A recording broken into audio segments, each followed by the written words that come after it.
Hey, welcome back to Pay with Play Action. I'm your host, Amani Brown. We are once again back with all three of us, the original squad. Andre, say what's good. Welcome back, my guy. Hello. Paul. I'm back. Paul's here as well, Hello. as he always hello, is. hello. Yes. Well, Got nothing better to do. might be No, the I'm one kidding. time he might be gone. We'll see. It'll happen in the future, probably. But everyone's back. Oh God, it's so loud. You're just sitting there thinking about just having a traumatizing experience. Bro, all I fucking hear is like. It's like, but Sorry, just continue. no, you're fine. You're fine. We'll kick it right off. We'll jump into our weeks. Andre, you probably have technically a long list. Why don't we go with you? Because technically we missed out what you were up to for the last 2 weeks. So, let's see. What's up? Well, I don't have a long list, but We'll never I hype did you up go again. down. I did stroll down memory lane. My fault. But No, I it's did fine, it's stroll fine. down memory lane and I want to hear this. ended up watching the Pirates of the Caribbean movies again. Hey. Interesting. There you go. Okay. And dude, honestly, I love to remind myself why I'm such a big fan of that series, but why I'm incredibly, intensely, and passionately one of those fans who is like, the franchise ends after the third movie. You're like, no, it's The it's done. franchise is just over after the third movie. There were no movies after that. It's not that I don't acknowledge those movies. It's just that the Pirates of the Caribbean films, as our listeners should know, I'm a huge fan of pirates. That pirate lore, Arthurian legend, Arthurian lore, and Robin Hood, that sort of stuff. You know, knights and bandits and pirates and that sort of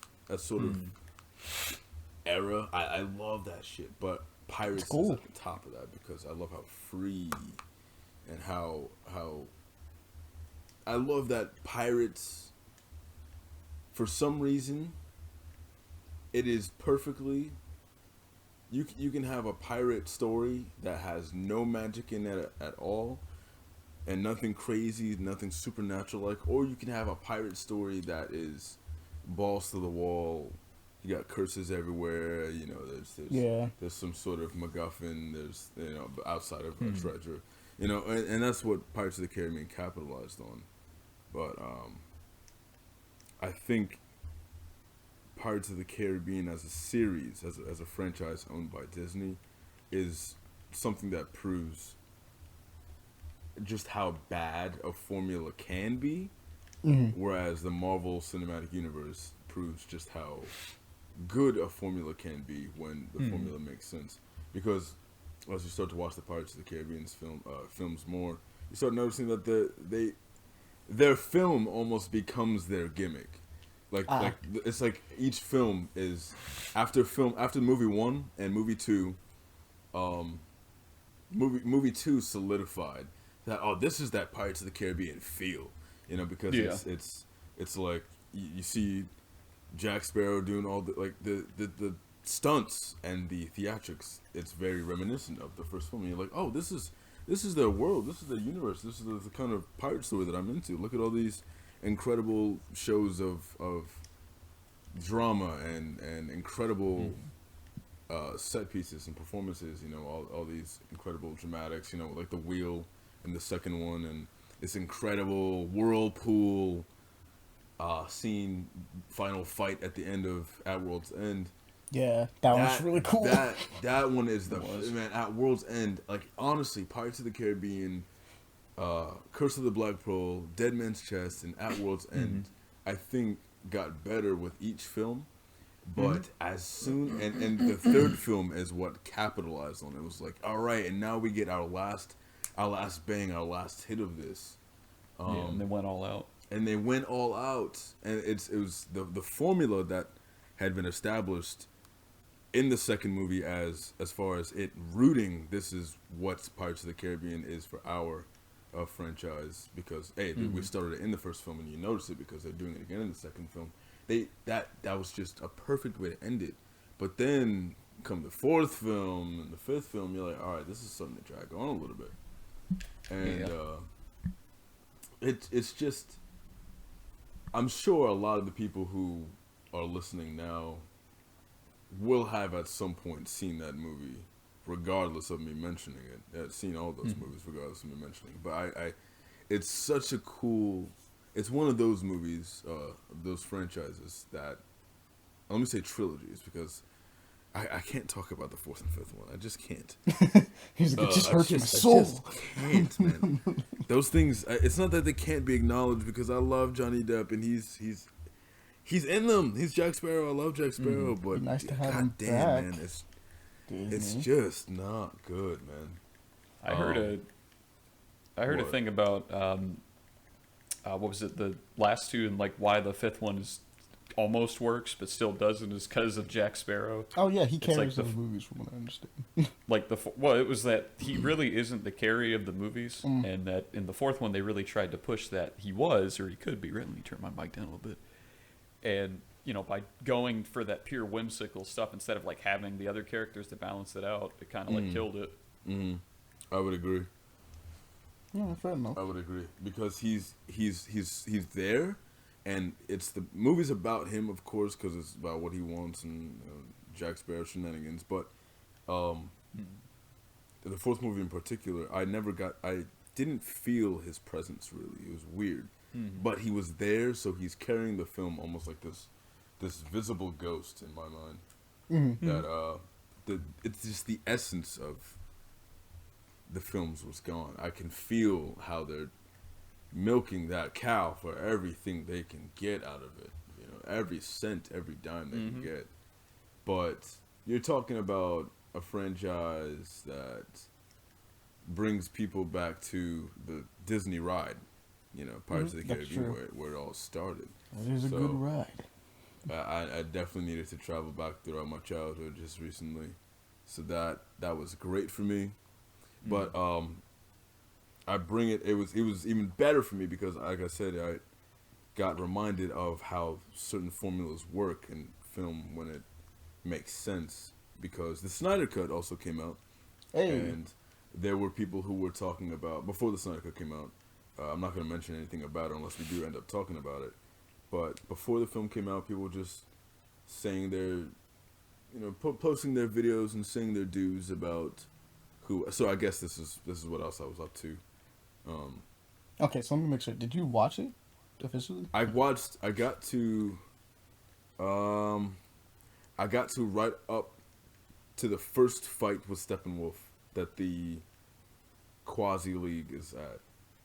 Okay. And I say quasi because it's how many is it? It's 4 of them. Yeah. So I was just okay. I think I know exactly where you are in that movie then, because I watched it too, so I finished it. Yeah, and I figured so I won't spoil it. Yeah. What are we feeling? party. How are we feeling? What are we feeling? The only reason why I haven't gotten to finish it is because my parents wanted to watch it with me, and that's fair. I was already almost movie. 2 hours in. I was just at an hour 59 minutes in. But they wanted to start it. They wanted to watch it with me, so I was like, oh god, fine. Warning for those that don't know, and I feel like it's been established. The Snyder Cut is 4 hours long. It is 4 hours long. 2 minutes, if I'm not mistaken. It's a long behind movie. I've seen a longer movie. But till the end of the world. No, but like at the same time, I was actually discussing it with Aaron and Navon earlier today. We were just trying to figure out where we would place it. Aaron said he would not place it over Man of Steel. And it might, I guess it just depends on the day, beat Wonder Woman or not. Aquaman, kind of up in the air. Personally, I started Aquaman, didn't finish it. I know Aaron never watched it either. So for me, Aquaman has like this weird place where it's like, I understand it's good, but I have no actual judgment. So I know it's up in the top 3, but I have no judgment of Aquaman. That being said, for me, I'd probably put it actually in the same spot as the first Wonder Woman movie.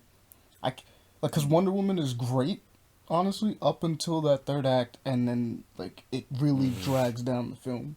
and had that third act Yeah. not been the way it was, the film would have been like, you did it. Like, you just made a good Wonder Woman movie. Like, it's done. And I would actually say that the Wonder Woman movie is still a good Wonder Woman movie.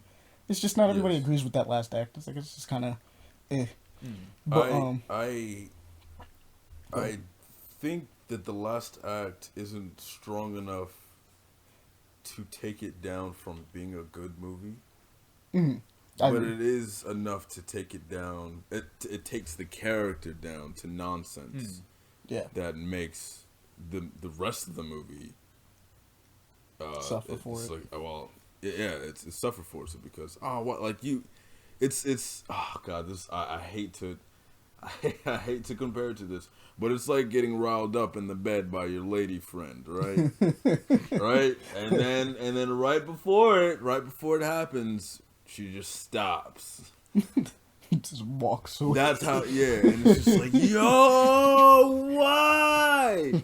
What was, that's right at least that's how there. Wonder Woman was for me. Just because the third act was just like, what the hell are we doing here? I could see that. Because, honestly, they had a really, just gonna put the Wonder Woman part out there for it. They had a really good opportunity to make, like, a really interesting statement on humanity because it would have been true. The biggest problem is that I think everyone could agree, she never should have fought Ares. Like, she should have met Ares. Ares should have been like, yo, humans did this to themselves. I did nothing. And he should have walked off.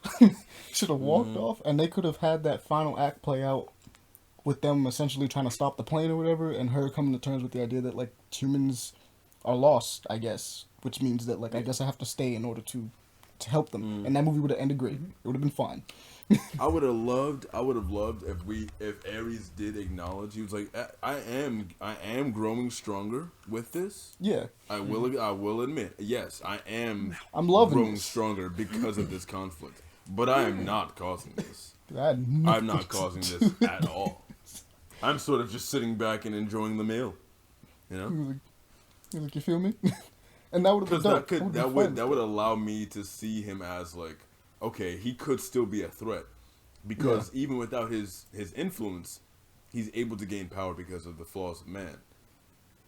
So if he is a threat later on, how do we stop him? That would have just been cool. That would just been sick to me. And it's weird because they still kind of go for the same punch, but never have. But because they're like, oh, you killed Ares, right? Like you did it, stopped him. It's like, but the war's still going. We didn't finish. And then she has The that war's same still moment. going. But I'm like, well, if that's the case, then we didn't even need to have the Ares fight. Because him just saying, I'm not doing anything would have just been fine. Like, I'm not doing anything to this. But I will say this, with the Snyder Cut,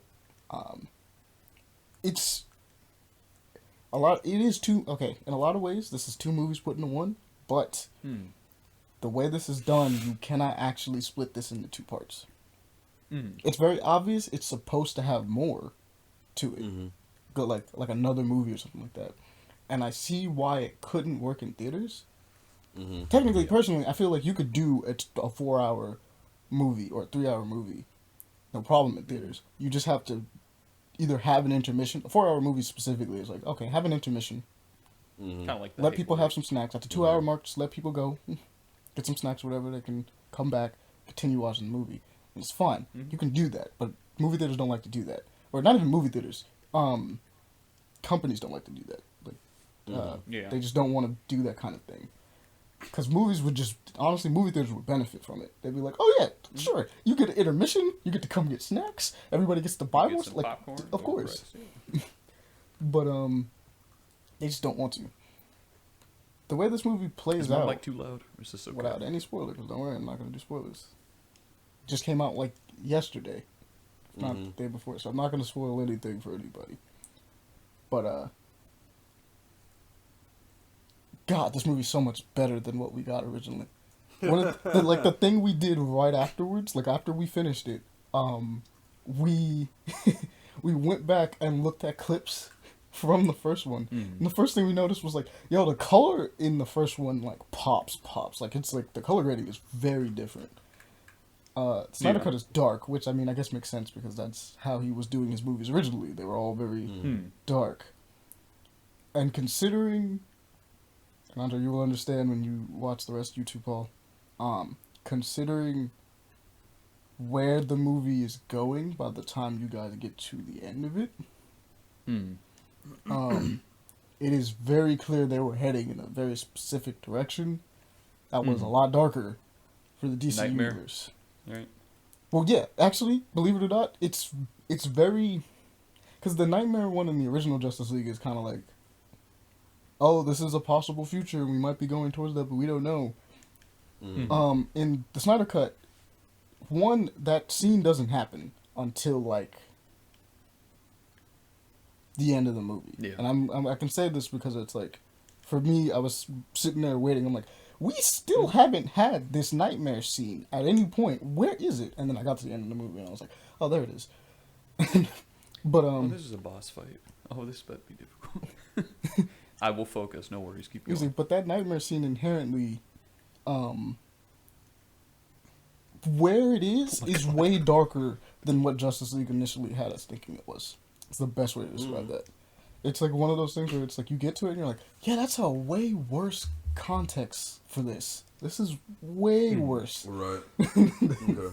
So we didn't quite understand just how dire the stakes were. Yeah, because you kind of get the idea of like, oh, Darkseid came in and he wrecked the place. No, it's way worse than that. And it's like, oh, Wow. oh, it's worse than Darkseid wrecking the place. Yes, yes, it is. Dang, dude. It's like, oh, that's pretty bad. Like the reason why I wanted to wrap, why I wanted to wrap my Pirates of the Caribbean reunion with this is because some people were saying before the film came out that the DCEU doesn't succeed quite where it could because it doesn't follow the formula that Marvel set out to do. Where and then you have people that argue against it. You good over there, man? There are people who argue against it and they're like, the Marvel formula is this guy's playing Hellpoint. Stun blocking. Yeah, Stun lock. I could do but it. yeah, there are people who say that the Marvel Cinematic Universe suffers for the formula, rather, because of the repetitiveness of it, and you don't really see any vision of the director and blah blah blah blah blah. Where I get both sides. Both sides. I understand. I do understand also, and I talked about it last time I was on the podcast, that idea of stepping out and allowing a vision to be told. I think the DC Extended Universe could work marvelously because no one said that the universe had to start out warm and bright, whereas Marvel's universe seems to successively become more and more serious and darker. And as it goes on, it grows. WandaVision. The DC Extended Universe could have started out as, all right, hey, we got an injustice story that we're going to start telling you, and it's going to be the beginning of this universe. And the DC Extended Universe sort of starts with this injustice nightmare universe, and then you get something like you get lighter. And another universe coming in and stopping this injustice universe, just like the game. Except we started just like the game with the Injustice universe, and then after that story is told, we end up getting sequentially brighter, and the DC universe starts opening up to a lot of other things, and it gets to be more unique in how it's told, much like the MCU is doing right now, where it's like started off light toned, we got darker, but we're also getting crazy spins on stories. So like WandaVision, for instance, is a very dark version. It's also it's weirdly light but dark version of House of M and Avengers Disassembled. So it's like you can get this stuff and still have it be really interesting. Because I agree, like getting the direct. That's the thing with Justice League too. It's so clear that like Zack Snyder did have a vision for each movie moving forward. Like he definitely wanted to be like, okay, Man of Steel, Batman v Superman, the original, like the director's cut version of it, and then into Justice League, and then the next movie, and the next movie, with it moving very much in a very particular direction. Joss Whedon's Justice League. Okay, so I get why it is technically considered unwatchable. It's because of the length he needs in order to establish everything. Because, and a part of me is like, I do agree with the idea of like you don't have to, like, the formula hurts sometimes with Marvel stuff. But what I would have continued saying is that the formula, it hurts sometimes, but it works for a reason. I mean, it is the comic book formula. It's how things work. Right? We get all these. We get the solo comics, we get the individual comics, and then we get the ensemble comics. And that's. I mean, Marvel. Say what you want, but their formula is literally the formula for how comic books are released. Yeah. Like, what the hell do you want them to say? Like, what do you want them to? What do you want them to say? What do you want them to do? I see why the DC universe also doesn't work, because while I said things could start out like an Injustice story, I have no idea if that's where things actually would have gone. You know, this universe could end up completely terrible, regardless of the hype for Zack Snyder's Justice League. I don't know, but it could have, and I honestly do still think that Justice League, for as much as I've seen, still suffers because of the lack of background. Yes, to it all does. of these characters. Exactly. That's exactly what I was gonna say. It's very. This movie is very long. It takes a lot of time to set up the two people that actually takes time to set up the three people that literally don't have movies yet. Yeah. Come on. I forget that Aquaman really didn't have a movie going into this. At that point, yeah, he didn't have a movie. He was like, impossible. Yeah. Like, what are you doing? How do you care about all these people?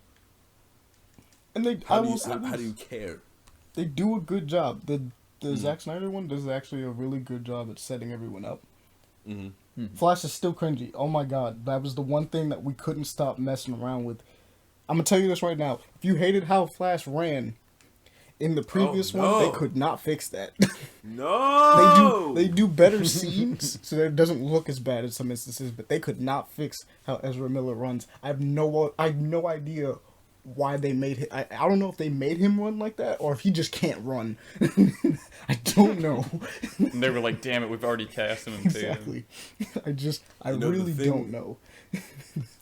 So I'm about 2 hours in. So as of my impression for 2 hours in, there's a lot that I'm enjoying, but there's equally as much that I'm cringing at and being like, "Yo, this doesn't work." Does most of it come from Flash? A large majority of it is coming from Flash. It comes from Flash. At this point, in my viewing, at this point, the after that, it would be the amount of slow-mo. I've heard there's quite a bit. Which is crazy. Zack Snyder likes the slow-mo.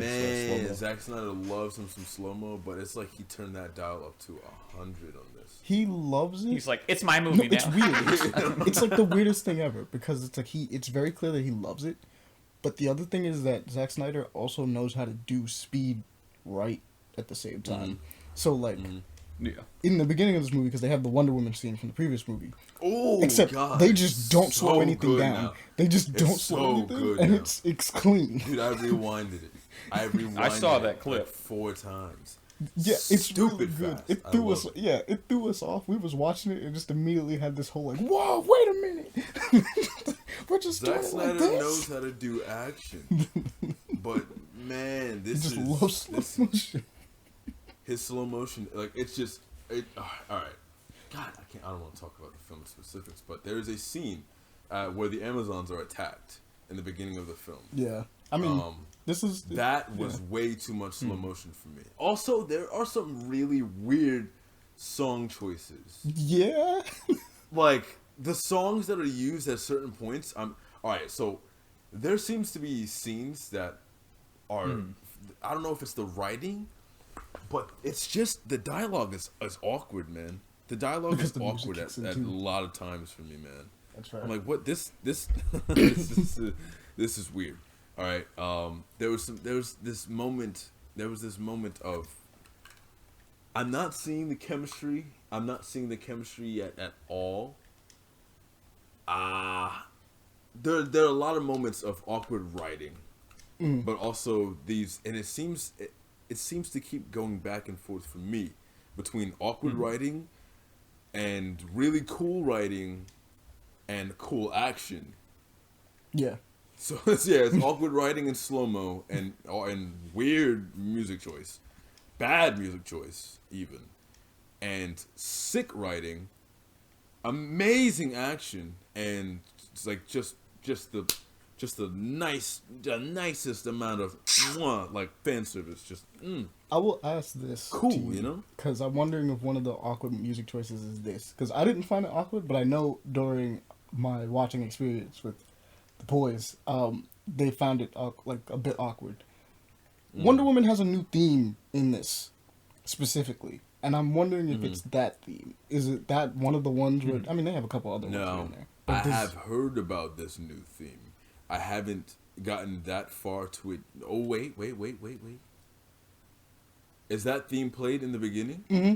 When she doesn't have the old Wonder Woman one that she had from the previous movie. Different. She has like this very Amazonian people singing in the back, like very breathy music going on in the background. Instead, it's a different feel, and it has definitely thrown people off. And I'm wondering if that's one of those choices of like, yeah, it's kind of awkward. I think it's awkward. I think not that wasn't one for me, but I think that one my ears gonna take just a little bit more time to get too used to it, because I'm so used to that hard guitar riff. Because that took me so long to get used to, because it's not what I would associate with Wonder Woman at all. Yeah, but I was But cool. now I'm like, all right, shit, man, this is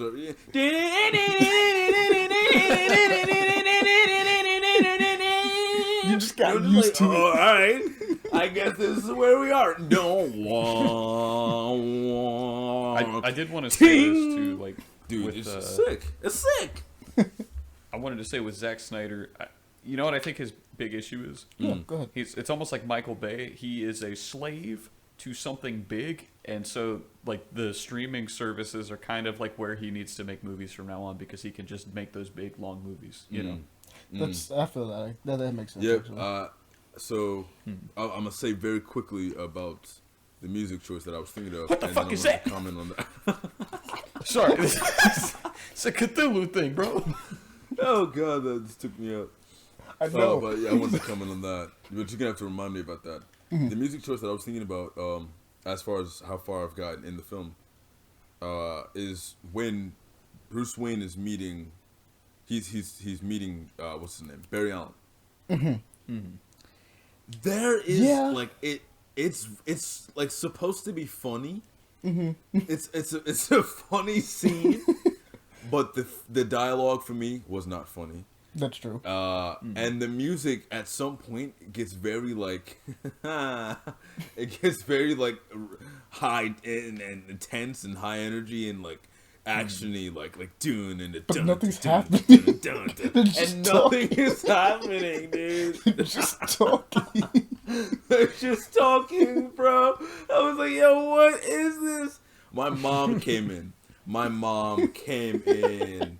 mom falls asleep during movies, ladies and gentlemen. My mother came in and sat down for just a few minutes, and she asked me. She was like, okay. And I was like, what? And she was like, I'm just trying to understand this music choice. And that's not even for the. She was talking about an Aquaman scene. Oh yeah, 'cause that's another one. Bro. And I'm not even the only one. We're not the only ones. No, like anyone who has said anything right now about any of the music, we're not the only ones who have mentioned it. I've listened to a few other people who have had some non-spoiler reviews of the film, and there were people who were saying, "Okay, yes, this film." Everyone's saying, "What's up?" What's up with the music? What is this? I gotta understand. Why? Like you're taking me out, bro. And also, there are people who are saying this film, as you were saying, Paul, this film. Tying this back to what you were saying about Zack Snyder, this film does not work in a theater. However, for a streaming service, this is great. Kind of perfect, yeah. Yeah. Like, honestly, a lot of people Batman v thankful for Superman, HBO Max a lot of for people this. hated it, right? Yeah. and I never got to watch it in theaters. I guess I'm saved for that Yes. reason. But so my first version was actually watching the extended cut, and I Which was is like, the I best really version don't of see that anything film. wrong with it. Like, it has Oh, a lot it's wow. trying to do, so it has its problems. But Were I you still not there like, with you know what I us? mean? I can sit down and watch it again and enjoy You should it. watch the. I don't know how you're gonna be Have able you to, but you should seen- just watch the theatrical cut just to see. Have you seen the theatrical cut at all? No, Yeah, I've you only should seen the look extended. because you should Ooh. You need to understand what they cut out of the Well, movie. Wasn't You it need like to an understand. hour longer to get the extended cut? I or think so, something? but like the other Man, thing is just like about. there's just super important scenes that they cut out that give context to a ton of this, like the reasoning in the movie. Yeah. That's just not Yeah. there. Like, put it I mean, like think this. about it. Put They like this. So I'm guessing Justice WB League is was- really strict about the length, and they were like, "Hey, cut Yeah. out some stuff." And Zack Snyder was Yeah. like, "Oh God." Like some of the stuff do they I had do? to cut was like dumb important. Like okay, perfect example because Dude, it's very. Batman v Superman. The reason why they're It didn't work. fighting. My bad. Well, one of the ones is like in the beginning, because this one's easy. Superman is accused of murdering people in Batman v Superman. Like, he's accused of killing people, right? In the theatrical cut, it's really not clear why he's being blamed because you watch these people get gunned down, and I'm like. Right. Like, I think everyone is looking at that, like, why would he be blamed for these people's death? Like, they have bullet holes. Why would you associate the man that can fly through walls and not worry about? Right. with- Okay. Like, I think I know yeah, where you're going with this. and in the director's cut, they actually have the scene where they go through and they burn all the bodies and they make sure, like, it looks like scorch marks were done and everything like that. And then when people get there, they're like, "Yeah, Superman, you have heat vision. Like, you murdered these people. Like, you just ran through them. You have Like, done they wouldn't have this, been yeah. dead if you wasn't there." And it's like that one makes more sense. In the original version, you're just really sitting there being like, I don't understand. I don't doesn't get make much why sense, people are yeah. like, these people were There's- killed by guns, therefore Superman killed them. What? Right. and then like we get answers for why Superman is even after Batman in such intensity as he is. Oh yeah. Like there's so much. So put it like this DC extended universe has looked like this to me. We get mess, and then we get found. It's released. Yo, there's so much that was just gone that went wrong in the studio and people yo, just this is moved not what the things, yeah. director really wanted and you know, because David Ayers, Suicide Squad, Frankenstein, it was chopped and screwed. Batman v Superman, Zack Snyder's movie was cut down, was cut too short. Zack Snyder's Justice League got Joss Whedon, and so we're gonna like I'm getting Joss It Whedon. really did. I'm getting Those are used to two this different trend. movies. They're Yes. genuinely they're two Yes, different dude. movies. It's, dude, it got Joss Whedon, bro. Cause I see his fingerprints. I'm looking at Firefly. I'm looking at Alien. Alien. You guys know how I feel about him. Yeah, It's not not just that, Alien. they're What's just it? two. Alien Resurrection. I'm looking at Avengers. Mm-hmm. I'm looking at all of it, and I'm seeing the patterns. I'm like, oh, I'm noticing that and that and that, and Yeah. I'm seeing how that was in his snot. Like even Flash falling on Wonder Woman. Yeah, that got During super the tunnel removed. I'm scene? gonna let you know that doesn't even happen. I know. I know. I didn't even get to watch. I was told that, Ah, and that's a Joss Whedon thing. The dude falling on top of the woman's breasts. It happens in Avengers: Age of Ultron.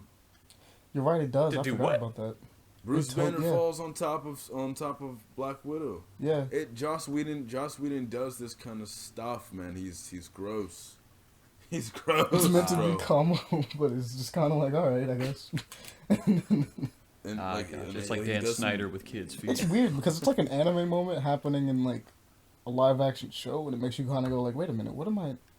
What? Just throws you off for a second. You're like, huh?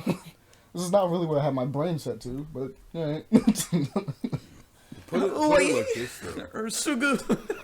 You gotta. What would they say? I don't Sugoi? know.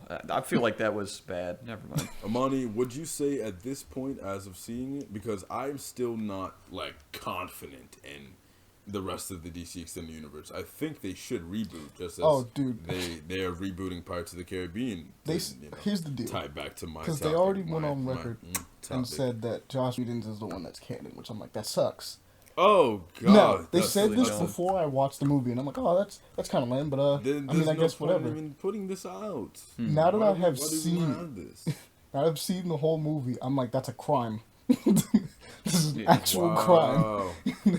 It is ridiculous how much better.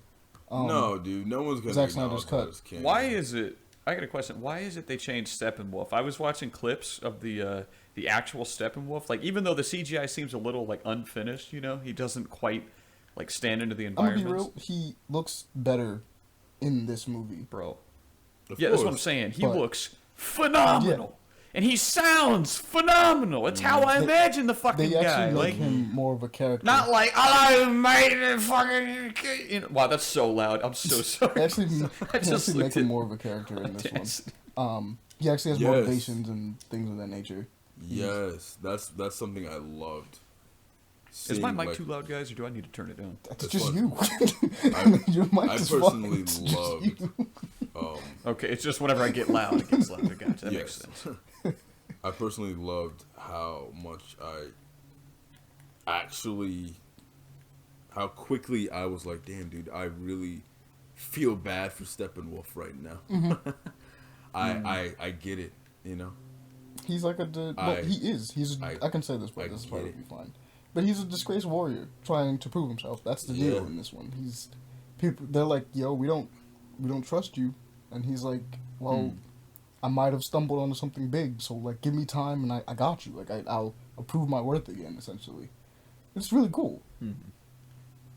Dang, like, also It's other thing. It's This dope, movie is dude. rated R. Yes. It is needlessly rated R. You'll get but they do some you'll cool get stuff let with know it. that. But yes. Yeah. There are times where I'm like, yo, I need to see a little bit of blood. But then there are times where it's just like, that's right, it's rated R. Okay. Because in the very beginning, you will be thrown off by that first fuck. Yeah, I'm gonna just let it hang on that. yeah.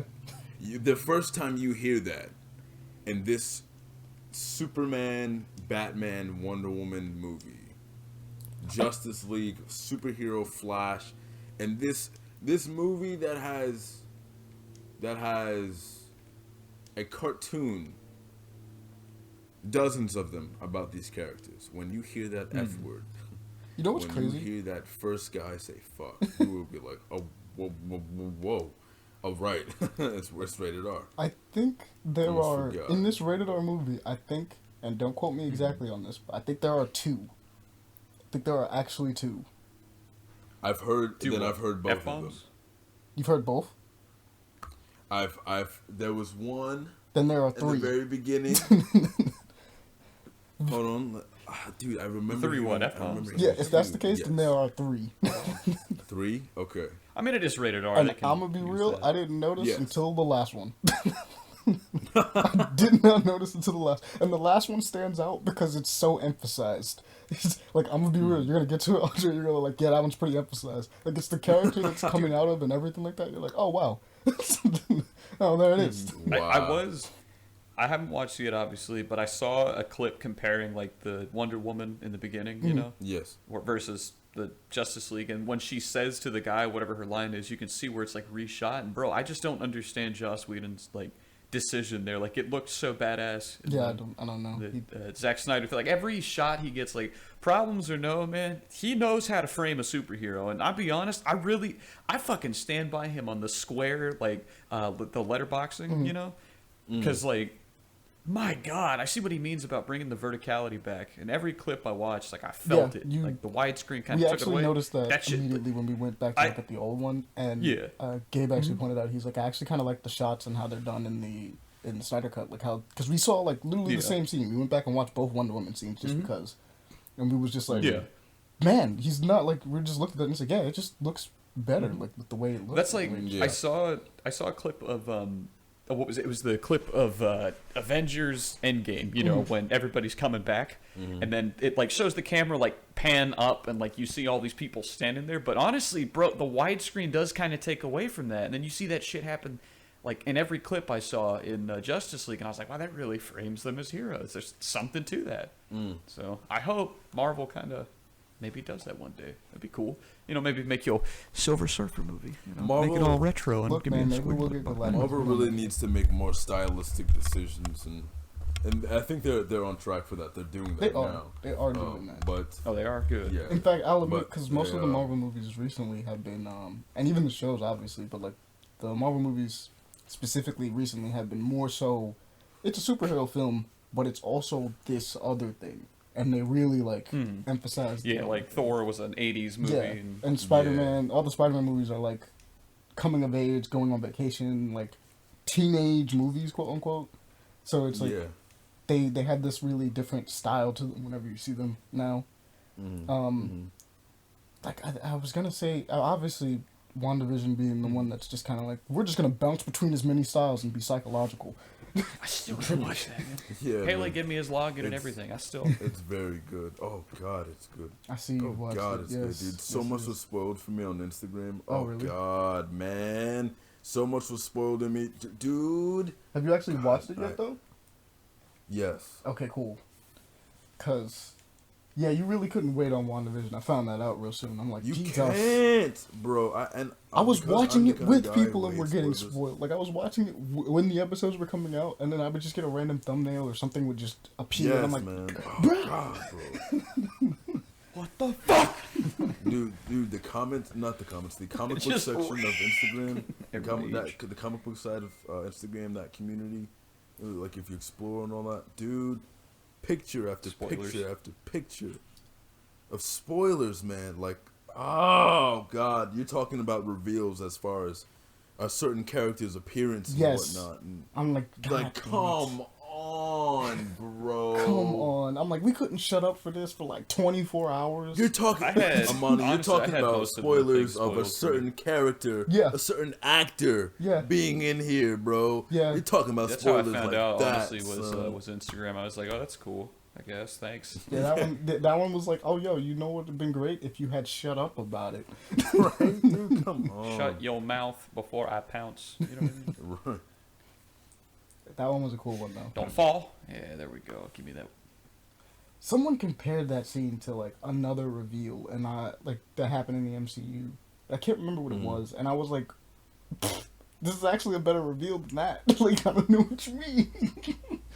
I can't compare that reveal to anything else in the MCU. I can't remember what it was. It was like they compared it to another thing, which I was like, I don't know why you would compare these two because one is way better, Oh, and it's this the I WandaVision think one they're specifically talking is about- way better.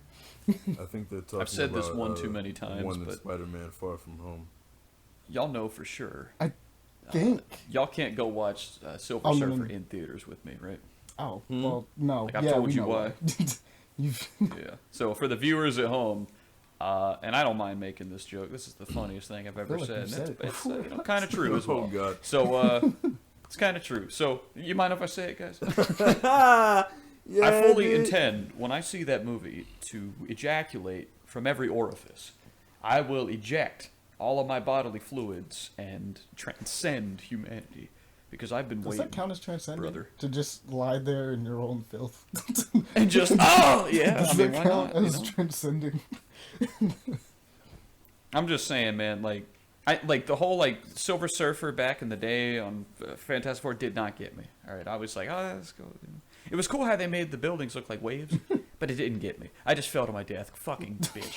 Anyways, Okay, can I say these last two things about the Yeah, go for DC it. extended Yes, universe? yes, you can. I think Amy Adams and Henry Cavill have absolutely zero chemistry, and she should be recast as Lois Lane. I love her as an actress, but she does not appreciate that. That's play a good Lois Lane. They have no chemistry. She cannot cry for the character. I literally, dude, I've watched her intently throughout her. Dude, she cannot. I cannot see this woman loving this man. She doesn't. She doesn't. She does not. Amy Adams' face will not express. If she is trying her best, then she just cannot do it. She cannot express love. Can't express love She is for this become guy, robot. bro. They have no chemistry. She needs to be recast. What's the second Right. thing? Second thing, It's like my mom and my dad, bro. this is No, I'm sorry. Divorce joke. Jeez. All right, the second one. I can't say anything about it. It's his life. I can't say anything I know, about it.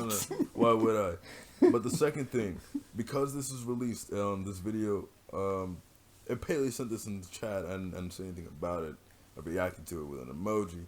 But Zack Snyder's Justice League trilogy would have ended with a brand new Batman that would have been Superman's son. So not only do I not believe that those two people, that Lois and Clark love each other, not only will I never believe that shit. Yes. But you mean to Zack tell me Snyder that they confirmed will it for have, you know what? I can believe that they will have a child. But I know that they don't love each other because I know they're horny rabbits. Dude, they had sex in the Batman v Superman. Oh, that was like the first thing. Man, what? Dude, get that out of my face. I have no relationship with these two. They don't care about each other. They don't love It's each like other watching at two wooden all. Which is blocks, crazy you know, because just- Yeah, dude, we all love freaking Henry Cavill as Superman. He's like, yo, I perfect love him as Bro, Superman. can we talk about how he really becomes the characters he plays? Like, he has so No, he much does. passion for his characters, and Hollywood keeps shitting on him. Like, dude, come on, man. Yo, Let him stay Superman. he needs to be Superman. That's Give why I him don't bigger care. roles. I don't care about no black Superman. I don't care. I said it. There it is. I said it. I mean, we talked about Okay. it. Wait, do you mean Superman Black or I Black do not. Superman? No, Which I one? don't. I want Superman back. I do not care about a black Superman. I don't. Oh, okay. Gotcha. I don't. I don't need a black Superman right now. I want to see Clark Kent done right on screen. We can get That's what I Valzar care later. about. That's the point. It's supposed to come through later. We I get him want. later. I want Zack Snyder's Superman action and the perfect Superman. And freaking Henry Cavill plays the perfect Superman. He's just not written the perfect Superman, and it's not hard to. But you want Zack Snyder. To be fair, Zack he's not Snyder actually wants- written as a perfect Superman. If that No, makes sense. Like, but a specifically. perfect Superman is not perfect. Yeah, that is true. A perfect Superman is constantly reminding us, yo, this guy grew up on Earth. Yes. He's essentially a human being. He knows nothing outside of this. Yes. He's just some kid who got superpowers one day and was like, oh my god. I live on a farm, guys. Hello? That's You know what I would Superman. love to. You know what I would love to see with Superman after like a movie where they really establish him or a few of them or something. Yeah. If like somehow, some way, the DC Extended Universe becomes like the Marvel Universe and it works, right? I would love to see something akin to like right after Rebirth when Action Comics came back and Superman's fighting Doomsday and he's like fully prepared to lose. Mm-hmm. And instead of like having what was it, the Zod, I think it was, who was the man in the mask or whatever, you know? Instead of having that happen, have him die. But properly. Not like Batman v Superman, but like, you know what I mean? Like, Yeah, Zack Snyder, man, that death was not earned. Which is why wasn't? you Yeah, want 'cause- Superman's son to become Batman at the end of your trilogy? Dude, no. To be fair. No. To be fair. Not only did you kill Dick Grayson, like this guy just Wasn't Dick wanted. Grayson confirmed? I thought it was just. I thought it was No, Todd. yeah, Dick Grayson was confirmed. I hate that. That's garbage. I mean, I guess that makes sense as to why he becomes Now that makes sense as to why he becomes Batman at the end. I guess technically. I don't understand But this. that's lame. I don't like that. I don't like that Dick Grayson does. But yeah, like bro, reading those comics though, like I swear to God, if y'all haven't, come over. Well, post COVID, I guess, but or look it up somewhere. But yeah, no, it's literally Superman like scared for his life and his family, and it's like the coolest thing I could have ever read was Superman. I was like, oh my God, like this is good. But You know? Yes. okay, there we go. There he is. Okay. Great. Ha ha! It's still recording. That's crazy, Let's go. actually. I'm like even Right? better. I knew, dude. Somehow I knew I would. Somehow I knew I would come back to Audacity and it would still be recording. But yes. Audacity. All right, coming in that was clutch. weird. My laptop charger is plugged in. I know I need to get a new battery because this thing can't exist outside of the Yeah, my battery laptop's like that now. cord. Too. Even an hour, like it just won't. But yeah, no. Picking up with what I was saying, Zack Snyder confirmed it's Dick Grayson that was killed by the Joker. Actually, no, it wasn't by the Joker. It was by Harley Quinn. Yeah, okay. I didn't know if it was Dick. I know it was. I knew man. Harley killed him, God, but I'm like, dag, that sucks. But yeah, it's Dick. It's Dick Grayson, and that's why I just don't vibe. That's why I don't vibe with the DC Extended Universe. Really, I have Man of Steel on Blu-ray in front of me. Great I movie. love Man of Steel. No, I don't. No, I don't. I enjoy Man of Steel. It does have Right. issues. It does have issues. But I enjoy Man of Steel. All right, so my favorite is Man of Steel, then Aquaman, then Wonder Woman, Fair enough. and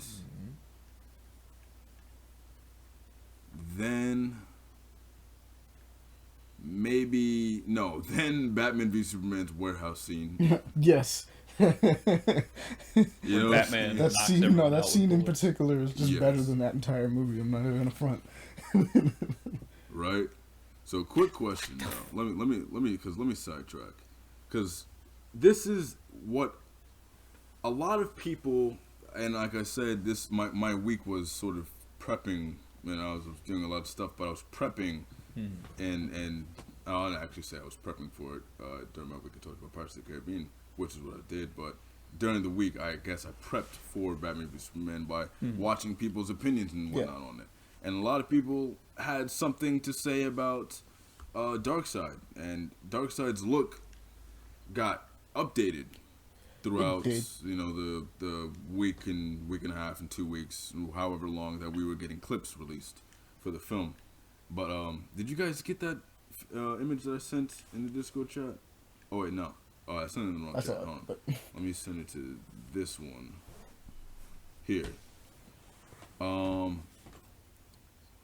So I know people complained about Darkseid's look, and I know people complained about Steppenwolf's original look. And I know people aren't complaining about Steppenwolf's look now because he looks so much better than the Joss Whedon Steppenwolf. I don't know if I should call it the original look, which or is the weird Joss because Whedon look or now that I whatever. look at it, It the wasn't Joss the Whedon original, one it is was more changed. closer to the Steppenwolf's original design, anyway. but- Right. So I'm really trying to understand why people kept arguing, why there was any argument at all about the looks when they're not. Yeah, it's like it's not They're not like the comic books at all. Like look at this. Like look at this guy. This is Steppenwolf. Steppenwolf doesn't. Ladies and gentlemen, we'll send it. Maybe we'll put the image on. Shoot, I'll give it to Amani for you to put on Instagram. I'll find this image somewhere on the road. But this is just look up Steppenwolf. So look him up. Look him up in the news. Nothing Look him like up this. everywhere. He doesn't look anything like Zack Snyder's Steppenwolf looks like something out of Transformers. Horror movie. I've seen that like moving, living, sharp metal in Transformers. His armor's kind of cool in this one, though. I'm not even gonna front. I like how it does. I moves. love his armor in this. Like that one scene where the armor is pierced by all those arrows and it clips them. That's super cool, man. I fucking love it. But Yes. I think people need to sort of chill in the comments section when they're arguing with each other about Marvel and DC and who looks better and who's doing what better and whatnot and who looks better, because there was a war, gentlemen. I don't know No, if I heard you were about it, present yeah. for it, but there was a war on YouTube about the looks for these superheroes in the DC Extended Universe, and I am personally a fan of slight twists, but modernized. Like I think what I unfortunately have to call the Stark suit because it's acknowledged in the Marvel Yeah, Spider-Man it as is the known Stark as the suit, Stark and suit. now it is acknowledged in the MCU as the Stark suit. I have to acknowledge that Tony Stark. I have to just accept it. Tony Stark in the MCU gave Spider-Man his iconic look. Based off Okay. of his, That's based just off what of it is. Peter's designs, but Based off yeah. of his original look and his designs. I think I think at some point he saw a drawing. he saw what he was originally which going is very for. reminiscent of which is how Miles Morales got his Yes. suit. Little known fact. Not a lot of people point that out. People like to say, "Oh, Miles sucks. He didn't even make his own suit. He designed the damn thing." But Nick Fury decided, "All I right, saw that. you're gonna be Spider-Man. I'm Gotcha, gonna yeah. give it to you, whatever." But there are ways that people are, and when I say people, I'm talking about the costume designers. I guess I should refer to them as such. There are ways for these costume designers, as being shown nowadays, they can make these suits modern, but still give us very accurate suits, very accurate looking characters. Yeah, I think the Stark suit. Scarlet really Witch. Nice. Scarlet Witch is the way they managed to Right? design that. Looks pretty dead on. I'm not gonna say anything about it. I'm just, we got the Scarlet Witch in Civil War. I know I'm stuttering over my words. I'm tripping over them. We got the Scarlet Witch in Civil War, and what else was she in that costume in? Actually, the rest of the films. Just both Avengers. Avengers, Infinity War, and Endgame. She was in that suit, and you can see. I guess it's the evolution of the character. It's beautiful, but I could easily see how they wanted to take her suit and modernize it, and that's what we were gonna have for Scarlet Witch. Versus now, how we're getting this wave of comic accurate looking suits on these films and these shows. Baron Zemo's gonna have a very accurate. Honestly, I don't appearance. mind it because all it takes is the mask. I love it. Looks really cool. I love it. It's not quite exactly the comic book, but it's the mask. That's really what makes all it. that matters. That's what makes it. That's what we know makes it. Just get that right. I agree. So I send this in the chat to bring up how people were arguing about Darkseid's look and et cetera, but no one wanted to say anything about how Steppenwolf looks nothing like his comic book counterpart. Also find it I weird. think we should stop being hypocrites Because- about it. Like, just start Yeah. arguing and just relax. I also find it weird because Darkseid to me didn't. His original incarnation that they put up didn't actually look bad, but people was like, "I hate how What he was looks." let me look up the original because I don't. Yeah, think I I've seen remember it. looking at it and being It like, got tweaked. It got slightly tweaked from like time after time after time, and I think Darkseid, as far as I've seen him in the clips and whatnot on YouTube, because I have to reiterate, haven't finished the whole Snyder "It do Cut. be 4 hours long." He looks good. I Yeah. think he looks great. I think he looks perfect. They added more blue to the tint of his Yeah. armor. Bro, this image of him right here looks like him how I would picture him. Like, Right. What is this original one though? A lot of people were saying that his armor was too It's really nitpicky from what I can tell. Yeah, very nitpicky. He looks like a big gray monster. And I'm like, he do be and a big gray monster. I get it, and like he is a big gray monster. He's a walking thumb who has the Yeah. power of a god, Like there were people making videos saying, "Oh, this isn't my dark side." I don't know if you guys that went trending. Not really. It didn't really go trending, but that was like a little thing on YouTube and whatnot, and Twitter. Not my dark side because Uxax looks so weird. He doesn't. Hashtag not my dark side. Right? It's like, look, this is How petty. relax. It's very petty. A lot of people wanted his. They didn't want the geometric armor dark side. They didn't want all that. How you notice how it's very cubic Yeah. and sharp and rigid.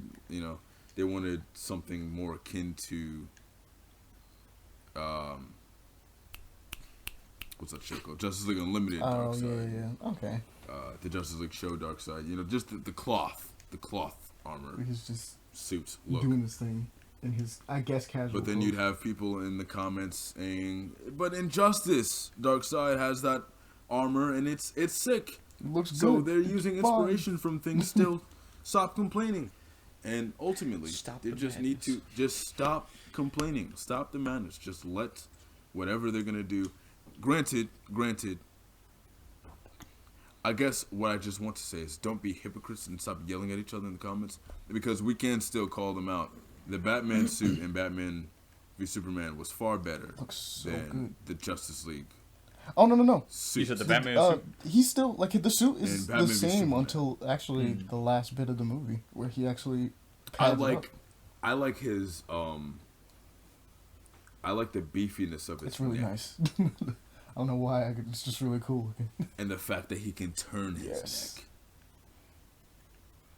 I don't quite dig, and we've had this. It was changed. It was a status quo for Batman ever since Michael Keaton's Batman, for him to have the bat turn. That's why we got the phrase, the bat turn. But that happened as a result of Michael Keaton and all the actors subsequent to him that portrayed the character not being able to turn their fragging necks in the suit. Which is why in The Dark Knight, He can turn his neck. and subsequently The Dark Knight Rises, the suit is different. I preferred the Batman Begins suit because he had this neck like a panther. If you watch the behind the scenes videos, they talk about that stuff. They're like, we want him to have this thick neck. So he's this massive, he's this lean but massive dude, this hulking freaking, like he could crush you, bro. But he's precise, and he's intimidating. But he looks very. He is I could, Batman. man, I could beat him down in Dark Knight, and I'm a small guy right now. I have lost a lot of weight, but I could beat him down in The Dark Knight. But if you're looking at Batman v Superman, You don't wanna fight Batman, that man. dude, you don't want to fight that guy. Early man. You see how fast he's moving, and he's that big? Are you kidding me? Are you I still want that kidding me, movie bro? with You Ben don't wanna Affleck. fight We're him. not gonna get it, but I want that Ben Affleck Batman movie. The way that man was crawling Just to see around it. on I swings would- and things like I that would looks so cool. Die for that. I'm like, bro, I this would man, die for that, It bro. looks so cool. To see him fighting Deathstroke, bro. That would be dope. That's, oh my god.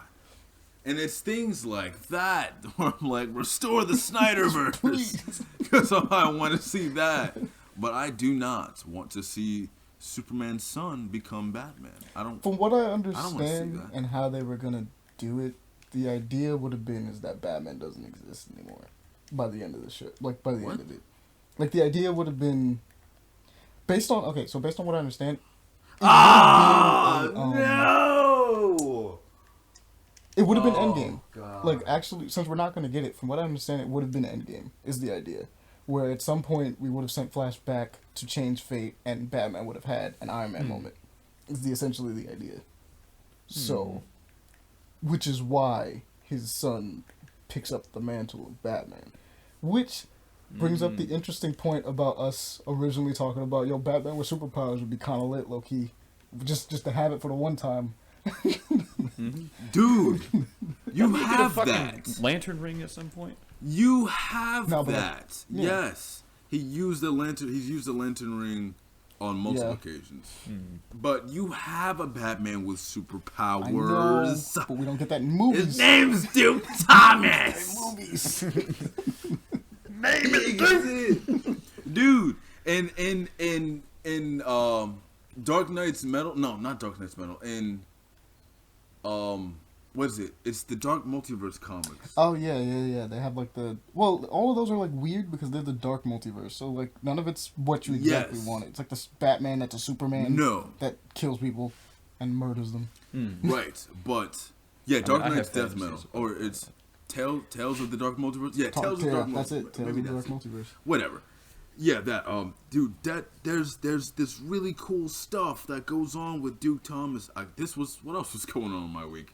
There's some really Yeah. cool stuff that goes on with Duke Thomas And dude, he. Oh my God, you gotta read that stuff, man. I will look through.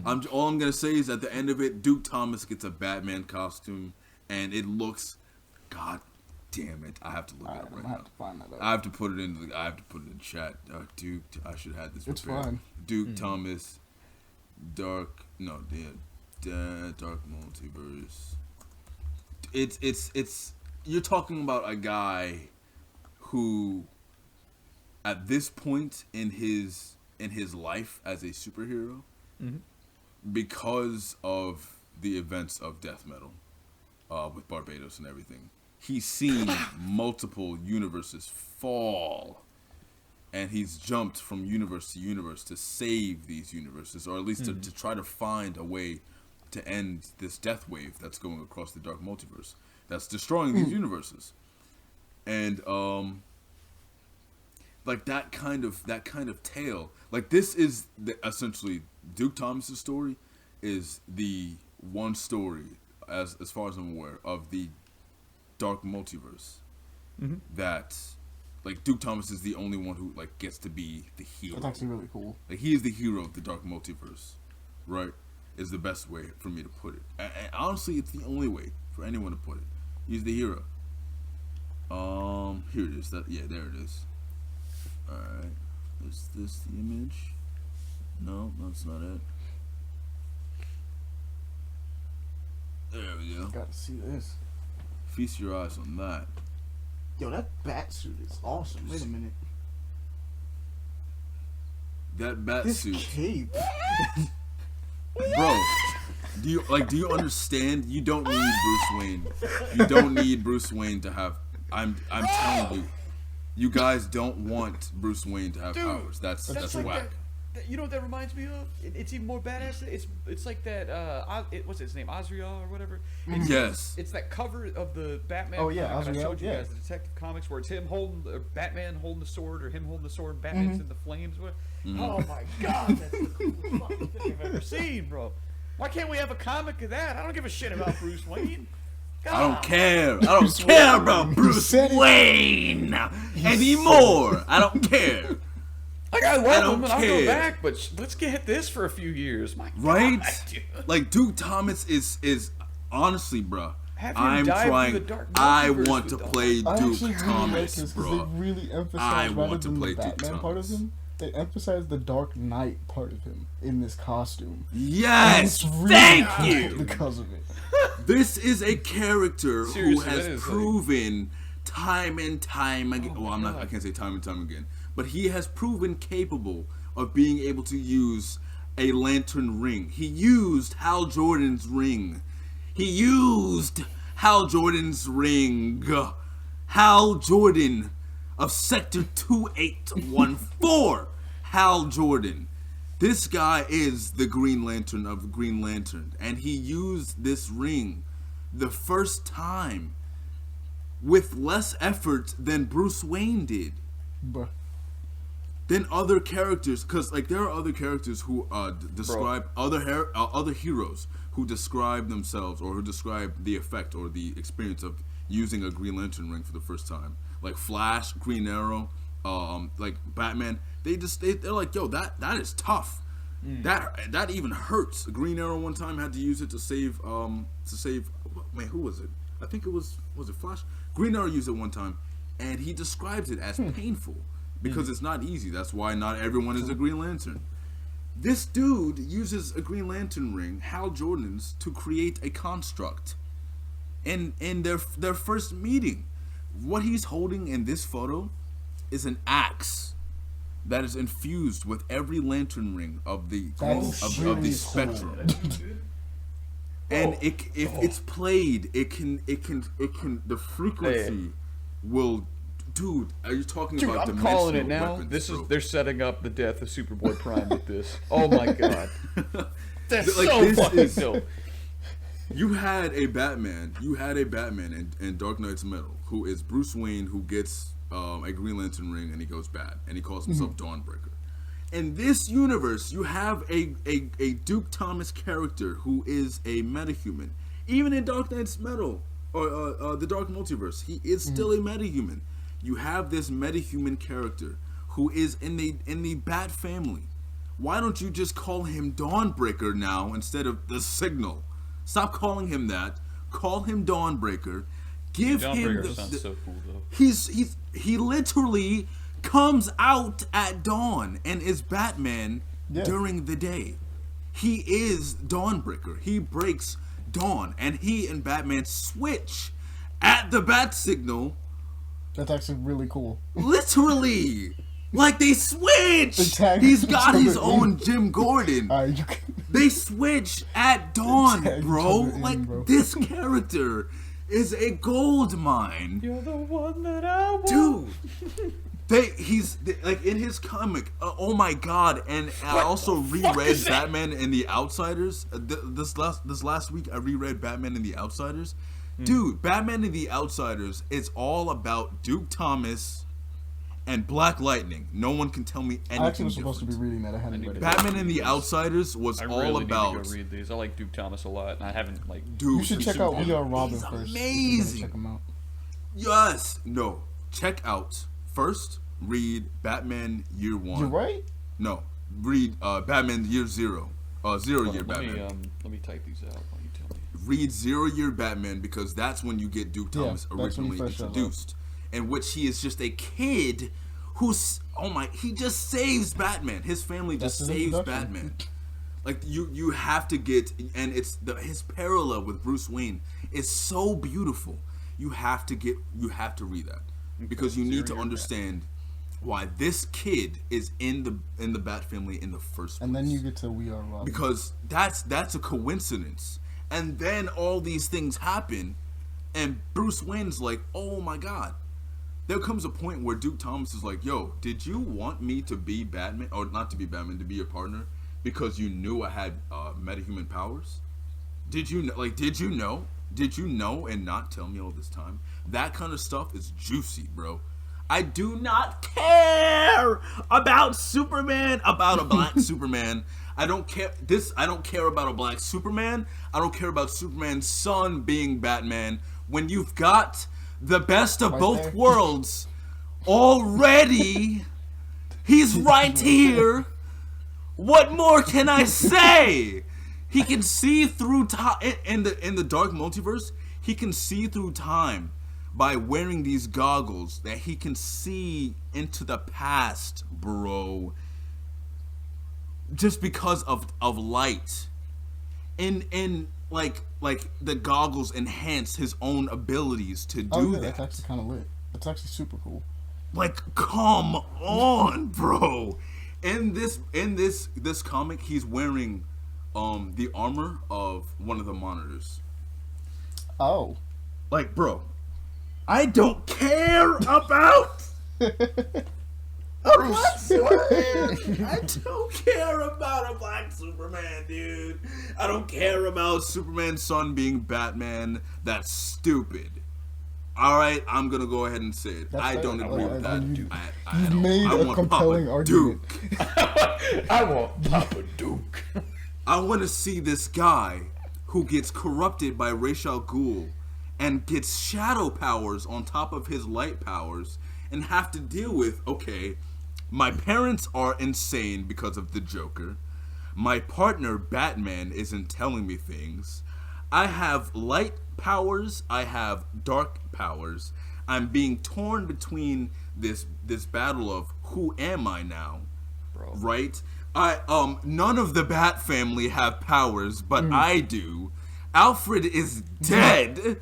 Like, Bro, dude, why, dude? Like, this character needs to be on the Justice League.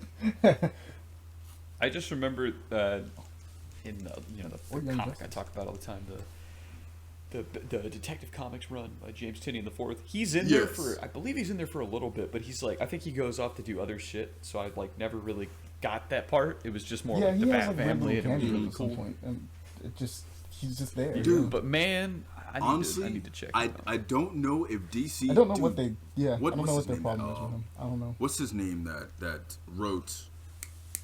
It's not Zack Snyder, but it's another Snyder who wrote Scott Snyder. Scott Snyder. Yes. When he introduced Duke Thomas, and he wrote him for the longest, He gave DC. He was like, here he is. Here is the next guy that you want to focus on, right? Like I'm hyping this character up because this character is perfect if he's written properly and if the writer actually cares about him and isn't just trying to toss him to the side. He's so freaking cool, bro. This is the character DC needs. But I'm also worried, like, did DC make him OP already? No. Because it's already established he might be immortal. His blood, he literally might be a god. To be fair, they did the same thing with Miles. Yes, but here's what I think, like, they could be going, right? We have another Superman who is a god, and we're saying, yo, this is the legacy of Clark Kent. And it could be his kid. You could say it's Jonathan, but it is now, like, definitively. And this is DC. You may holla at me, because if this isn't what you guys are trying to do, or Scott Snyder, if this isn't what you were trying to do, DC, you need to holla at me so I can write this story. He's like, let me do this. I need to do this, bro. You have a god. You have a story of the origins of Krypton, okay? And in a way, like, yo, let's talk about the gods of Krypton. Let's pull the Bat family in here as well. You got Nightwing, who his name is taking inspiration. Nightwing, Dick Grayson got that name from a story that Superman told him about a hero on Krypton called Nightwing. Like there's myth and legend to these characters. You didn't. The more you know, like that, and because he's his best friend. Like Superman and Dick Grayson have such a tight relationship. That's a big ass demon. Because I gotta get a picture of this thing walking for you guys. Oh god, please do. But so you have this story of these gods, and this is how you establish why Superman, Batman, and Wonder Woman are this trinity. You have Superman, this god of hope, this dragon god, bro. Oh god. Someone help this man. So you've got this dragon god or something like that, right? Like, I want it to be a dragon because I love dragons. Dude. What?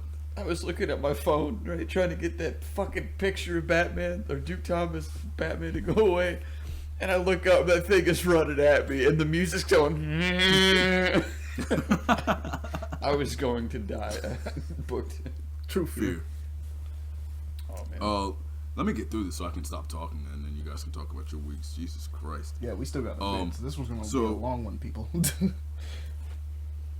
Right, this is what happens when I miss an episode. An episode, dude. I over the course of the episode, I remember. Oh yeah, I was doing stuff and reading stuff. So, have this legacy, this deity, this entity, this cosmic force, right? Why can Superman fight Darkseid? Let's give a reason for that. Mm-hmm. Why? Because we know how powerful Darkseid's supposed to be. Why is Superman this, outside of Superman being the first superhero ever created, the first comic book hero? Why? Let's give a reason. Why these three of all of them? This trinity. Let's give a reason outside of, they're just the most popular of DC because they've been around since the beginning. She's the first, like, heroine of blah, blah, blah, whatever. We don't need that, okay? We're running out of stories. We're running out of ideas. Let's take it a step further. So you got DC Future State? No, dude. DC Future State is lazy in comparison to what I'm about to drop, bro. You have this god, these gods, who through a legacy, through lineage, you've got Duke Tom, like Barbados. I don't care about Bruce Wayne being this guy that is connected to this bat god or this thing. All right, that it's cool. I love it. Actually, it's cool. But let's make it so that Bruce Wayne is a conduit for what is supposed to be coming, for what he is to find. Zack Snyder's Justice League is all about Bruce Wayne bringing the team together and him uniting, because I swore on Superman's grave. No, you didn't, bro. No, you didn't. You guys just met. You're not friends. You tried to kill him 15 minutes before you were fighting with him. Okay? You guys were not friends. The DC Extended Universe is a lie. There's so many things that they're lying to me about, straight to my face. Like, you guys did not have that relationship. I believe Steve Rogers and Tony Stark. I believe that. I do not believe Bruce Wayne and Clark Kent. I will not. There was no time allotted for it. I won't. Okay? So, you have this guy called Bruce Wayne who becomes this legend, this myth, this nightmare of Gotham, this hero, Batman. You got this guy, Clark Kent, becomes this icon, this staple. Literally in DC, he is the core of the universe, essentially. As long as he's alive, like, things will go on. And then you've got Wonder Woman, this being who literally, you say, you Superman's truth and justice? Superman, truth and justice? No. You make Wonder Woman truth and justice. She literally has a lasso of truth. Hello. What are we doing here? You say Superman is the god of hope. Batman is the god of balance. And Wonder Woman is the god of truth, right? So Wonder Woman, her symbol, as we've seen and as represented throughout her comic books, her inception, her history, she is the balance between the light and dark that is Superman. Don't have her be the balance, okay? You have her be a representative of the scales, almost. Superman is the light, Batman is the dark, she is the scales, okay? That's how it's been. She's been the middle. She's been the balance between the two. She literally stands on a scale in Zack Snyder's Justice League. Yeah. Right, like that's the first shot of her, literally. So you take these gods, you bring them back. Okay? You bring them back. So now you've got this Kryptonian god. Or you can have him relate to Krypton for why the reason why Kryptonians in the first place can go in front of a yellow sun and do all the things that they do. Right? Because they came from this deity, bro. and this deity is all about hope. Galactus. No, I'm just... Right? Galactus. I am Galactus. Dude, whoever voices Galactus has got to have whoever did him in Ultimate Alliance. That's what I want. But you guys are not going to like my idea of Galactus. See, I either want the really badass voice, or I imagine almost like a cheesy 80s, I am not listening to you. Like the Galactus in the Fantastic Four original cartoon. That'd be hilarious. So yeah, quickly, that's what I would do. I'd essentially have, Bruce Wayne's ultimate journey is to find this guy, find this kid, find Duke Thomas, and like Duke Thomas, he says, I'm trying to do something different with you. I'm trying to do something new. I've had sidekicks at the wazoo. I want a partner this time, right? That you're my partner, all right? Do something new. You have the next Wonder Woman be like, so Wonder Woman, I love her comic right now because she's in Valhalla right now. Oh shit. She's in Valhalla, like she's not, and so she's. Yes, so a lot of people are saying, "Aha, yes." I hope that DC continues because of the end, like where she is now, as far as her status quo, per the end of Death Metal. People want her to essentially travel throughout the world and encounter all these. Yeah, these other like mythological to go to Egypt parts next. of the DC universe. Yes. People are like, all right, dude. She wakes up and she's in Valhalla and she's like, whoa. They're like, yo, yeah, dude, you're a warrior. You're gonna come here. You died a warrior's death. You're gonna come here. And so things are astray. I would definitely recommend you guys read that for the fans, for the readers, the listeners, the gamers, all of you. Go read that comic because that's super cool. Go read it, please. Go read Duke Thomas. Go read Batman and the Outsiders. Go read everything Duke Thomas related. Go read Robin War. I was gonna say, what is the order? I got 0 Year Batman. So yeah, you got 0 Year. Is it We Are Robin which first or is Robin? around- No, it's We Are Robin first and then Robin War. It is. We Are Robin, and then Robin War, and then you're gonna want to deal with Batman Rebirth. Mm-hmm. I'll find the issues for you, and I'll send them directly to you. Batman Rebirth. And, that one I actually had originally. That's what I'm thinking of. Duke Thomas barely showed up in the other in the Detective Comics, but in Rebirth he like actually started showing up, and I remember him and Bruce Wayne, I think, kicking trees or something to train. Yeah. Yes, that was a cool moment. You're also gonna want to get. What is the name of that comic that came out before the first Dark Knight? It is.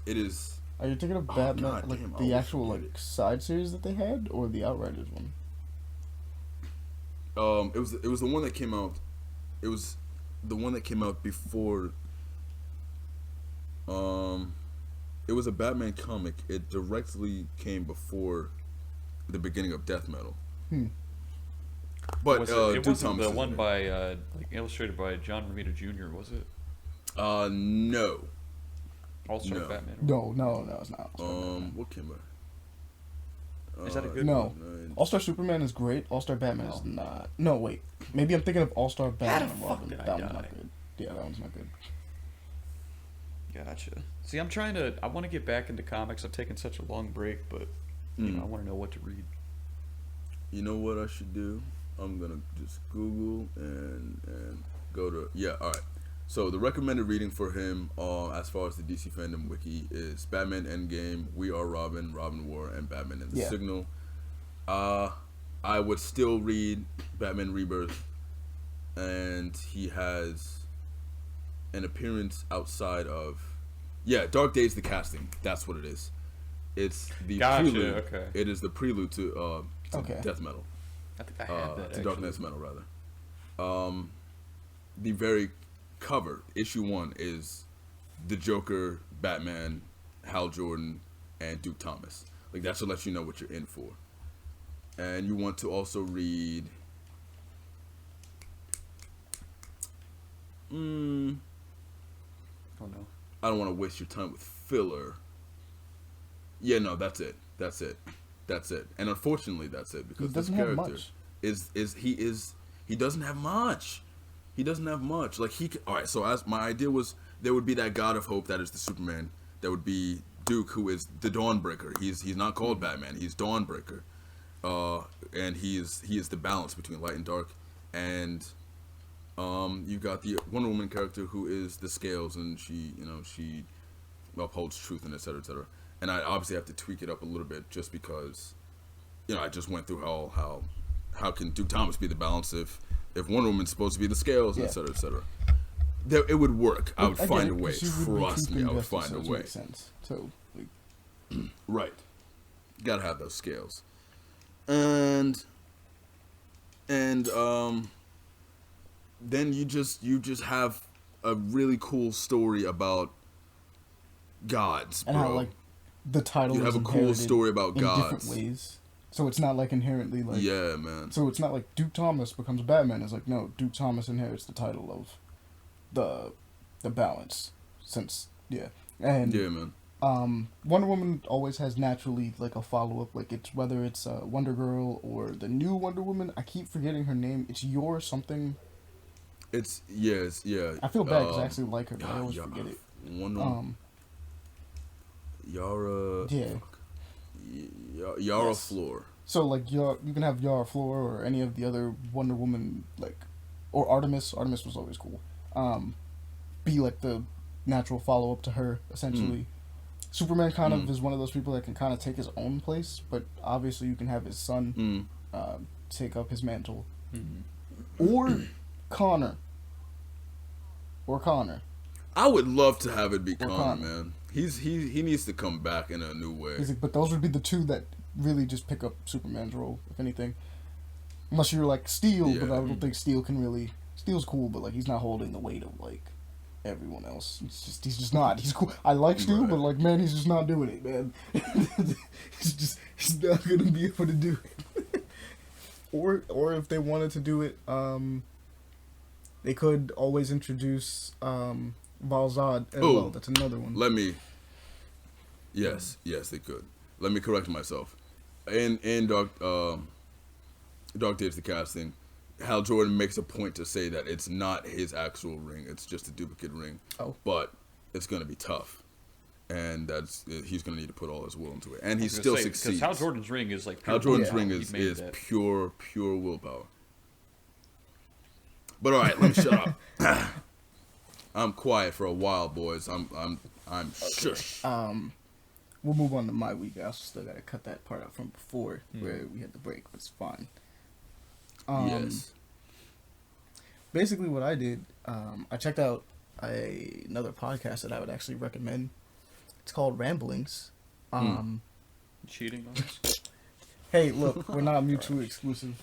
we can suggest that other people listen to other things. You can listen to us and listen to other things too. We're a polyamorous relationship. Like, we gotta spread the love. Of course. But Ramblings is really cool. What's Ramblings? Okay. The best way to describe it is, whereas our podcast is more of a talk show about like these kind of things, like video games and stuff of that nature. Hers is more of a one-on-one conversation between so it's just her talking to you through like, I guess, the soothingness of her voice and everything about a bunch of stuff. It is called Ramblings by default, but she talks about video games and shows and things of that nature. So if you like what we do, but want it on a smaller scale, you can check her out as well. She also... Where could I see her at or listen to her? Where could I listen to her? She's on Spotify. You can check her out. Spotify, okay. The other thing about it is that she also has this very dealing with mental health. So I feel like if you're very into psychology, and also if you just are someone that has gone through depression or is depressed or something of that nature, you can kind of find like a friend in her by listening to her. It's a really cool one. I would actually like highly recommend going to check it out. I was just enjoying it. There's not many episodes. She also, gotta mention this. She also does this thing that I really, really wanted to do. I think it's super cool. Like, I originally wanted to do it when I was editing our podcast, but I'm debating on where. You know what I'll do? I'll probably do it later. But what she does is she takes music and interlays it in the background of while she's talking. So it's very like these low tones, this very low, chill, lo-fi music happening in the background while she talks. And I thought about doing it when I was editing, and I think what I'll do is I'll probably go back and do the 0.5 episodes whenever we do a 0.5 episode, because of how it usually will just be kind of us talking inherently, but it's not like us interacting with each other. I'll put our theme in the background, or like another song or something like that, but I'll put like our initial theme song just in the background, because I thought about it when I was originally editing and decided against it, because I'm like, it might be too much going on. You got three of us talking, and you got the music in the back and everything, and I'm like, I think that if it's for like those 0.5s, I think I'll take this idea a little bit from her, because I wanted to, and it's really cool. I like how she did it, because it's really it's a vibe. It's a vibe. But that is Ramblings. Like, obviously, the idea is that it is called Ramblings, so she kind of goes off on tangents and stuff like that. But I mean, you listen to us, we go off on tangents. We just did it not too long ago. Yeah. So I don't think you'll have a problem. Yeah, I love a good rant. It's like, we love to rant. She goes on tangents. Technically there is a difference. I love that as well. Rants fueled by pure passion and anger. True that. Well, I love me some rambling. I love me some tangents. I love me some rants. I love me some all of it. Rambling, man. But it's a cool one. Go check her out. She's, like I said, she's over on Spotify. I'd have to check to see if she's on iTunes. I'm not sure. I can't confirm that, but I know for a fact she's on Spotify. So go check her out. The other thing I played was this game called, I gotta say this specifically, Fights in Tight Spaces. Yes. What? Fights in Tight Spaces. So, here's the deal. If you've ever seen Oldboy or Daredevil or or the Punisher, or we'll just go down the Okay. list of any time you have a Okay. hallway scene, Copy that. or a fight in a bathroom, Yeah. or a fight in anything that involves a small room with multiple people. That is what this game is, but it's a strategy game. It is a strategy card game.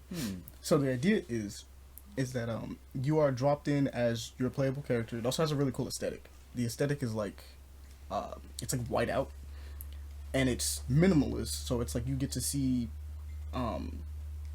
like like shadows of people's clothing and everything like that.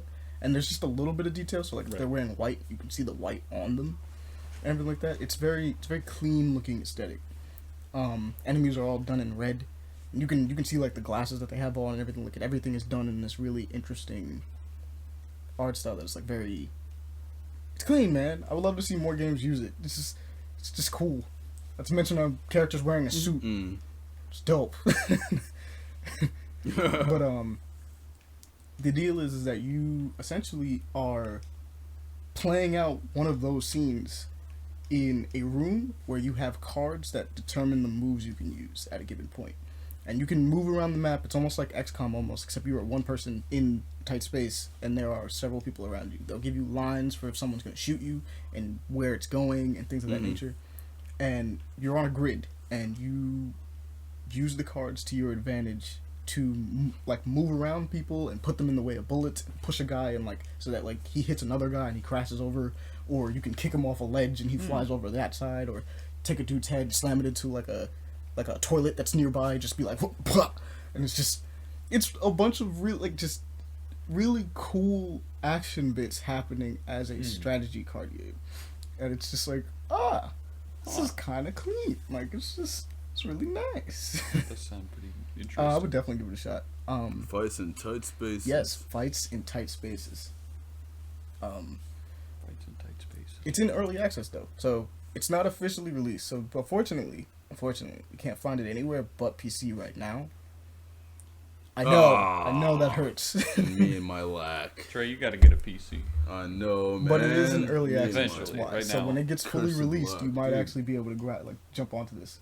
But yeah, Andre, you would like this because A card game fight system. you get to see all the moves you do and everything, and you get a replay. So when you reach the end, if you guys have ever played Super Hot, it's kind of like that, where you reach the end and you could press play and you reenact the entire fight with cinematic like cut-ins and things like that of you like dodging out of the way of people and grabbing them and moving them in the way of stuff and like throwing things at them and pushing people out of the way so you can move around. Like it's really cool. Fights in tight spaces though. Wow, man, I've never seen anything like this before. That's what I'm saying. I'm like, this is a cool one. This is very interesting. I'm gonna cross the Snyder Cut off my list because we talked about that. Yeah, we did. But the other thing Oh, I boy. will mention is I've been listening to a lot of Japanese trap. No specific thing to give you guys this time. It was kind of like a mixed bag of just random Japanese trap that I've just been playing on in the background of my room. Japanese trap. That's so like. But it's So just niche. nice. No. It's more like I guess you really can't call it samurai trap, but it's more like that. And it's I just feel been, that. I know yeah. exactly what you mean. it's just been that playing on. Dude, Yeah, hey. If give me imagine a Samurai song. Champloo, I'm probably right. Yeah, very similar. Yeah. So I don't have any like specific recommendations on that one, but I'm just gonna say, hey, yo, go look up Japanese trap, and go listen to that. It's just real nice. Gotcha. It's clean. It's just fun to just vibe to, especially if you're just doing things in your room. And another thing I got to add to my list today is watch the first episode of Falcon and the Winter Soldier. Oh, Yes. is that out? Oh, wow. Okay, I'm glad I know Yes, that's that's out. out Okay. How is it? It is honestly pretty good so far. This is the one I was honestly the most excited for. WandaVision just happened to be really good. But this was the one I was like, yes, I want to see Bucky. Do I still need to watch the Winter Soldier movie to understand what's going on? No, you've seen the rest, so I think you're good. But Gotcha. you should probably just go watch that. And actually, maybe. No, I mean, you been know like the 10 character years of the Winter almost. Soldier, right? Like, you just know what his deal is. Yeah, y'all have told me everything, and it's been Okay. so long now. Well, that's what I was gonna say. As long as you know what his deal is, you should be good. Because I was about to say, I don't know for a second because I just remembered something. You would still enjoy the Winter Yeah, Soldier. Dear God. I don't know why you just refused to not listen to us on this one. It's not that I refuse. I just don't want to Should've watch watched it. already. You would actually enjoy it the most. I really don't want to die here. But I died. I think you would lose nothing like by not watching it, but you gain nothing but gain. by watching. You do nothing but gain by watching. I'm gonna stop But, playing this game now. Falcon Winter Soldier's dope. It's really cool. They Hell yeah. in the first fight scene with Falcon, they actually do some of the stuff that I kind of wanted to see him do, which is, yo, I want to see that man use his wings and fight people, like for real. Like I don't want to see him get jobbed out like he usually does, or he's just always just flying around. He's like, well, there he goes that He's like, I guess that is what he do. No, I wanted to see him actually like get in a fight, and it's like, how does Sam hold himself up against people that are, I mean, obviously not Thanos. That's fair. I mean, no one's holding themselves up against Thanos. Not really. And before someone says Captain Marvel, she does not. She does not. No. That movie's She's a so lie. powerful. No. That movie has tricked and betrayed you. You Captain Marvel fans who know no better. I don't care, man. I hate Now, that Spectre. character. Now, if we were talking about Spectre, no. that's another person that actually could do it, but we're not getting into that. If we're talking about Spectre, that's the real Captain Marvel that can actually hold it when it gets Thanos, but we're not getting into that. Oh my God. Look, what is the actress's name that plays Monica Rambeau in that show? Ma'am, if you are Gorgeous. seeing this, all I'm saying is, I do. Just I do. I. That's all I'm gonna say, bro. Yeah, that's a beautiful woman. That's a beautiful woman.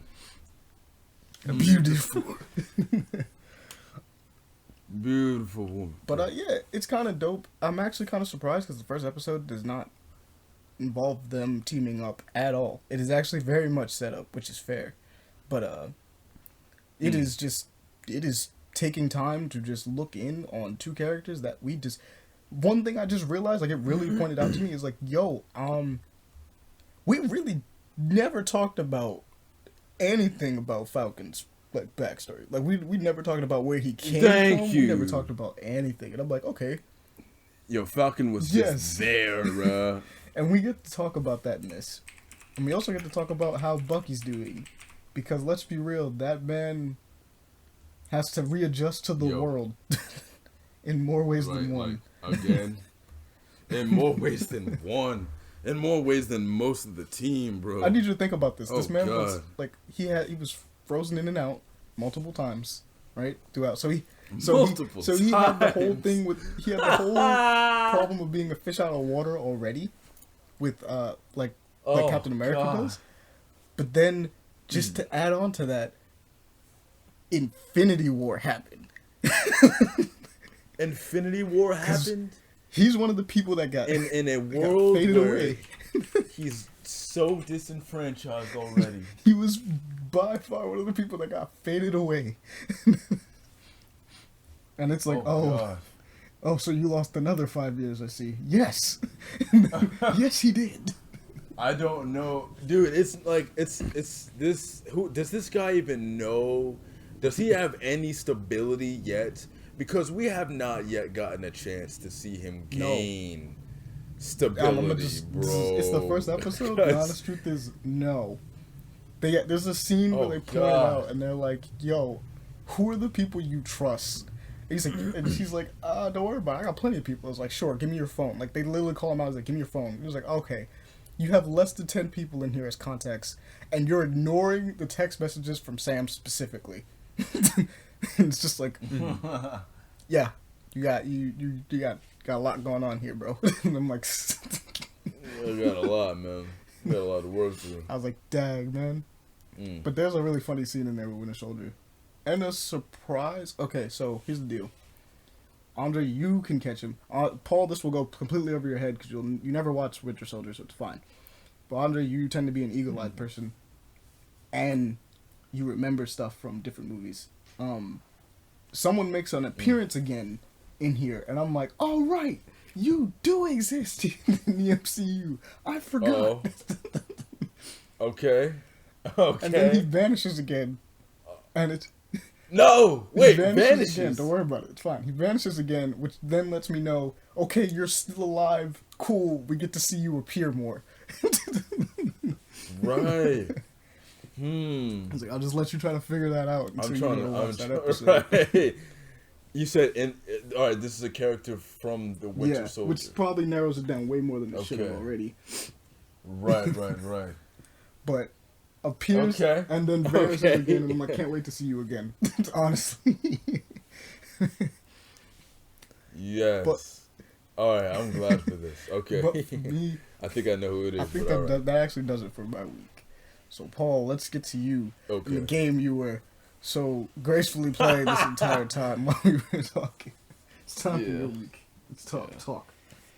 Okay, so my week is comprised of how many pieces here? We'll call it 4. All right. So shit.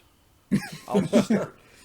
Okay, so first off, Skyrim modded, fixed it up, special edition, bada bing, bada boom. People go and do that. You can make the game look like it came out this year, and I highly recommend it. It's great. So that's the first bit. Second bit. This is where the meat and potatoes comes in. So I was kind of looking around at games, and I found this game called Hellpoint. I've seen it for a while now, and it's like a sci-fi neo-occultism art style is what they described it as, or something like that. And it's a Dark Souls-ish game, right? It's like a Soulsborne game. And so I bought it. I got it for $7 on G2A, and dude, it nails it. It feels, and Dre was here, he can tell you, it feels like Dark Souls. It moves and controls, and you free roam the world like Dark Souls. It's just in that newer setting, and because it's like, it's not like old timey castles and a little bit lower budget. You can get lost a little bit more, but it is very interconnected, just like Dark Souls, and it really fucking nails it, man.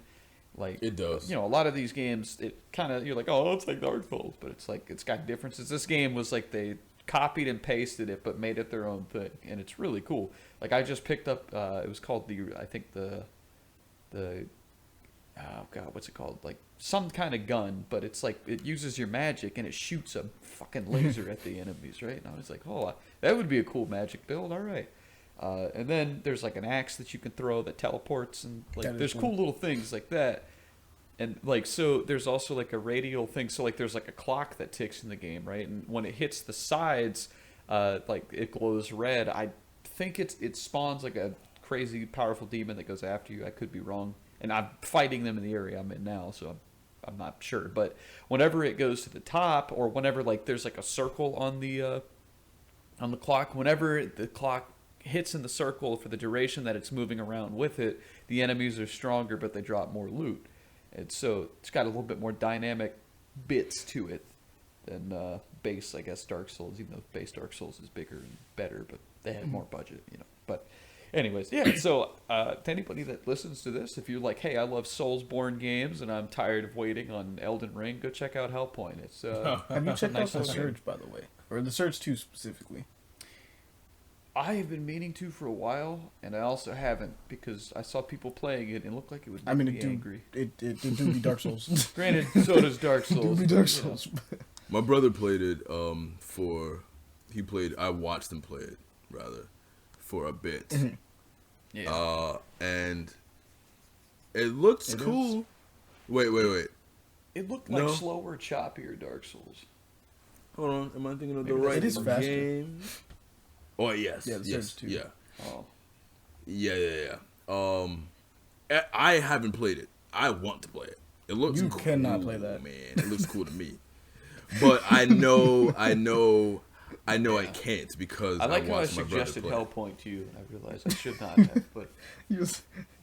But it looks so cool, man. Like Bro, you're you didn't even fighting get to with see what I just wrenches saw, and like- gears and You like, chop off dude, people's body parts to get certain armor pieces. right?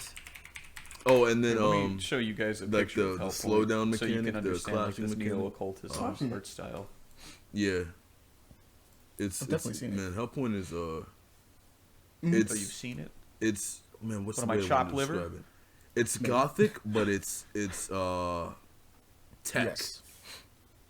It has a very Here we go. like you mentioned, a cultish feel while still being very like neon, Yeah, like man. not exactly cyberpunk, Yeah. but like and it's a high. bro, I love sci-fi that. That type that stuff going on. screams to It's me. really cool. Here we go. I'm just sending the pictures here. Yes. Yeah, man. Look at this, bro.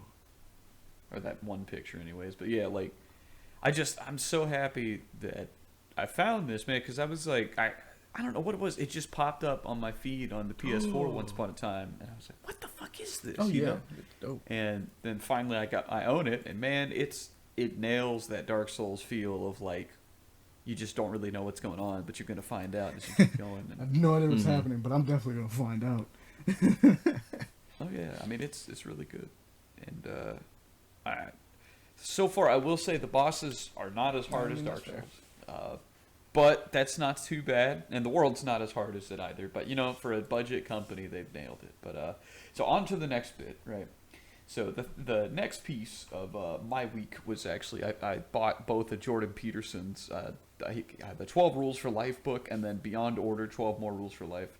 Right, the first one is 12 Rules for Life and Antidote to Chaos, and I haven't read it all obviously yet, but bro, the first rule is to stand up tall and straight with your shoulders back like a lobster. And you're like, what does that mean? Well, when lobsters fight, right, it's much like human beings. Whenever a lobster, like, they go to fight, they kind of like assess each other, then they'll go and they'll lock claws and flip one another over, but then the third bit is where there's actual damage done, and most of the time they don't reach that point.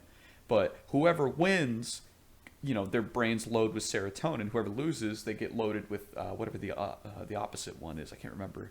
But it's just like us in real life. It's like a lot of us that have been bullied and whatnot, you know, we've been shut down and this, that, and the other, and we repress things. And so our brains, like deep in the primal level, tell us that we are lower on the scale. We'll call it 1 to 10, you know, of like social hierarchy and standing. So those at the bottom are more than likely going to suffer. Those at the top, you know, are going to live long, healthy lives because of the serotonin. And then I guess it ties into testosterone and whatnot. But that whole first chapter is about how in life, not only do you need to stand up tall and firm, no matter what the circumstance, and you need to kind of like achieve victories and things and push for those victories and those, you know, and learn delayed gratification. But the whole thing, like that whole first fucking rule, it goes into the deep psychology and physiology and whatnot of serotonin and winning at things. So it's like, if you could do little things here and there to win and keep building yourself up, you're set. So keep doing it. And that's rule 1, bro. I'm not even done with the chapter.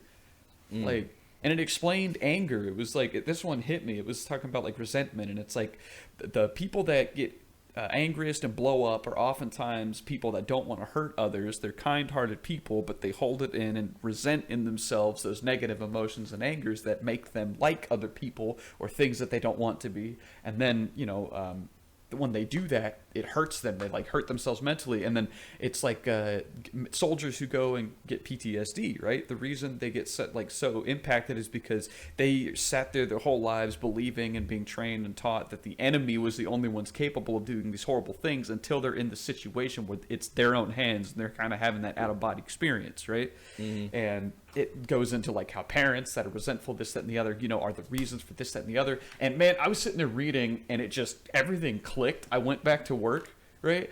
And like, I don't know what it was. I just was calm. Like, nothing bothered me. I realized nothing fucking mattered. I even realized for me, like, I don't mind saying this, like, my whole thing with dating and stuff is because he talks about, like, you know, you do something bad, your brain attributes that, you know, that experience to something bad. So for me, I've had bad experiences with shitty women and with my mother and my grandmother and shit in my life, right? And I'm not saying my mom is shitty. She's gotten a lot better, but you know what I'm saying. So all of that attributed makes me, in my brain tells me, yo, don't talk to women because they gonna hurt you. And wow, that's kind of true. Let's be honest, you know. But yeah, it's literally, it's like anybody that, yeah, you guys know. But anybody that has those experiences or with anything that pulls away and you're fearful, it's literally the only way to beat it is to get out there and do it and change your brain chemistry into like realizing it's not going to hurt you.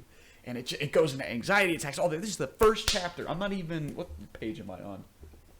he has so eloquently explained and worded this in 25 pages. All right, like this is an intelligent guy, you know, and it's taught me so much about myself, bro, and like how like just whenever. Like, we do these subconscious things here and there, you know, people will, like, bow down to others. Bro, if you just stand, or, like, it even talks about eye contact. Like, a problem with me is, like, I always got shut down, yelled at for this, that, and the other, and bullied. And so it talks about how, like, when you grow up, you can't quite make eye contact with people because it reminds you of those stare downs of, like, the hierarchy and who's the alpha or not. And so you can't really do it with people. Bro, I've trained myself to be able to hold eye contact with people, right? Like, that's that overcoming shit. Man, it's just, like, I know I'm talking in circles here, but you see what I'm saying? Like, this is a life-changing book. I strongly recommend it to anybody that is like, hey, I have some issues with myself I would very much like to fix. Bro, go get this book. And I imagine his second one, Beyond Order, 12 More Rules for Life, is that. And this is a free endorsement, Jordan Peterson. So if you watch this, you're like, you know, I think I want to support these gentlemen in their podcast. You could write me a fat check for $500. Or not. It's all right.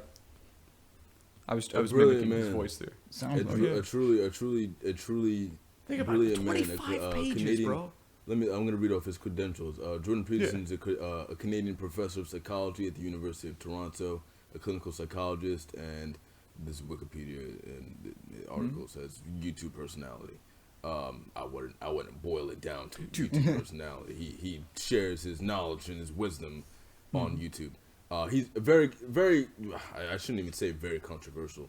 He's controversial because in this day and age, the things that he says, while reality, while they make sense to me and they're logical and I understand them entirely. I know exactly what he's saying. However, we exist in a time where things aren't so simple. The dialogue, the discourse is just not, it's, you know, and so it's easy to condemn a man for his opinions, his educated or not opinions. And Jordan Peterson, I think, is one of those men who I don't care who said he said what. Unless I watched him say that thing and listened to him say that thing, I'm not going to believe that he said that thing. I'll take it with a grain of salt at the very least, because it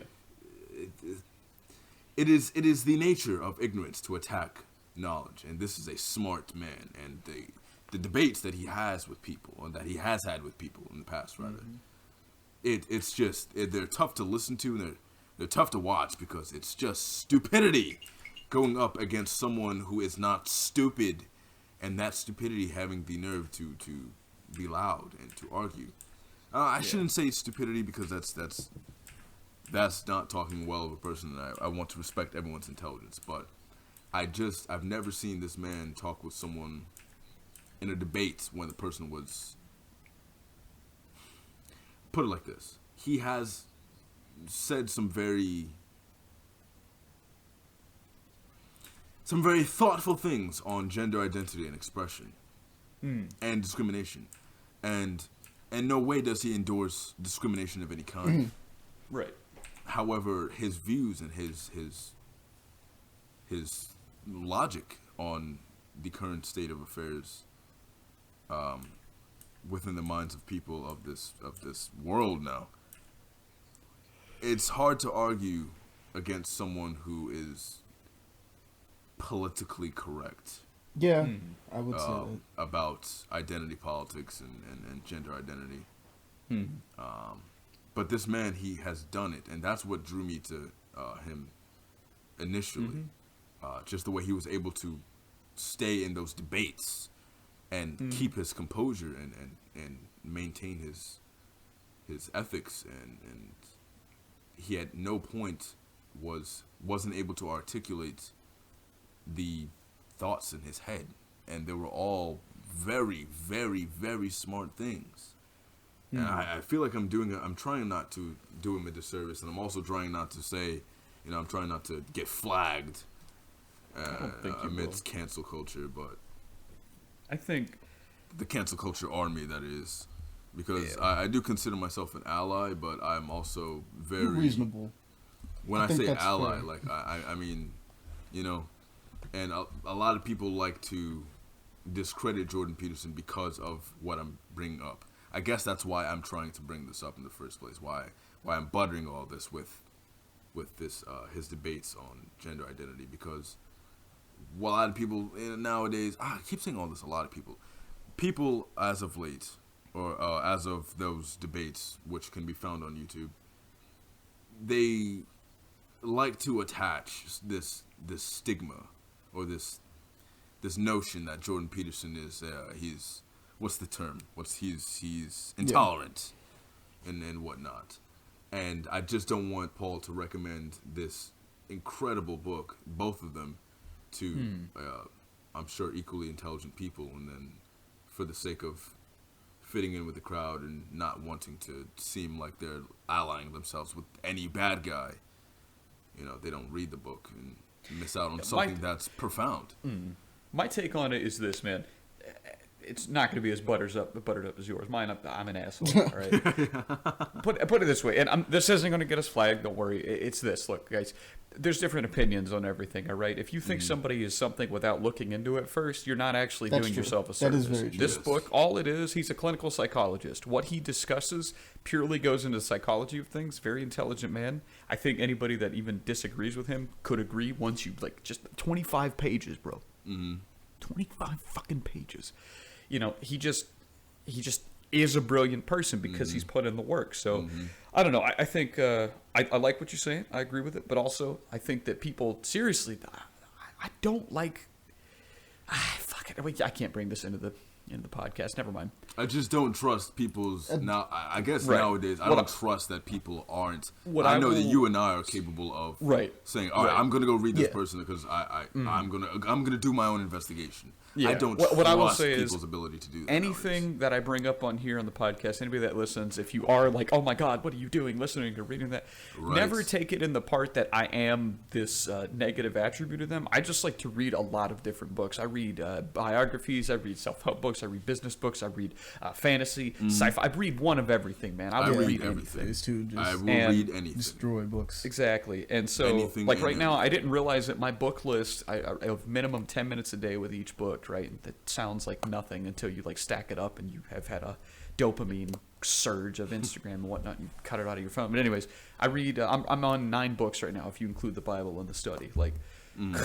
It's a lot. But yeah, I think that reading is so important, no matter what it is. But yeah, there we go. Fun to mention. But I got one more point after this, but to finish this up, he also points out, and this I hope helps you guys, this helps, it's going to help me immensely, and hope it helps people. He's like, whenever he talks to people in his clinical studies, when they're talking about they're depressed and stuff, he immediately asks them what their routine is, and it's actually very good as a human being to develop good routines. And he's like, literally, if you want to cut out most of your anxiety, most of your stress, this, that, and the other, start getting a routine sleep cycle. Even if you accidentally keep going to bed late, but you get up at the same time, and then you break that fast with a high fat, high carb diet, no sugars, none of that shit. That's the best thing for your body, and it will eliminate essentially a lot of the stuff and not rehabituate. What am I trying to say? Reset everything essentially, so your inhibitors and everything in your brain are firing on all cylinders where they're supposed to. It's amazing stuff, man. And barring what anybody thinks about Jordan Peterson and things he said, I think if anything, people should read just that first rule and learn about the psychology of the hierarchy in our minds, and how we react as humans, and how we should always strive for victory and serotonin. So. Moving on from that, the final thing is I'm going to talk about Malazan. I feel like it's going to be a weekly thing, man. Every 100 pages I read. So I'm going to just briefly sum this up, all right? So if it wasn't already, I've talked about, the first episode I talked about it. It was oh, man, there's big war. Okay, so there's the war with the Malazan armies taking over. And there's the interpolitics of that and people going against each other. Then you have the gods meddling with everything. Then you have the last free city of Darujistan, right? Trying to go against Malazan by allying with Anamanda Rape, who is allied with Caladan Brute, who are actually quietly trying to fucking kill each other. Then there's the Great Ravens that they're with, who watch over everything, and they're getting killed by this psychopathic dude who turned himself into a puppet so he could survive through black ancient magic, right? And so if it wasn't all of this, now there's like the Talana Mas warrior. He goes by Tool. I can't remember his full name. I got it typed out somewhere. But he's talking to this chick who's an adjunct to the Empress, right? Who an adjunct is like the kind of like the hand of the king or like one of the close warriors and shit. She's like, wait, there's more of you. He lists like the Kroll Tenemas and Talanamas and then his kind, and she goes like, what are they? And he goes, they come.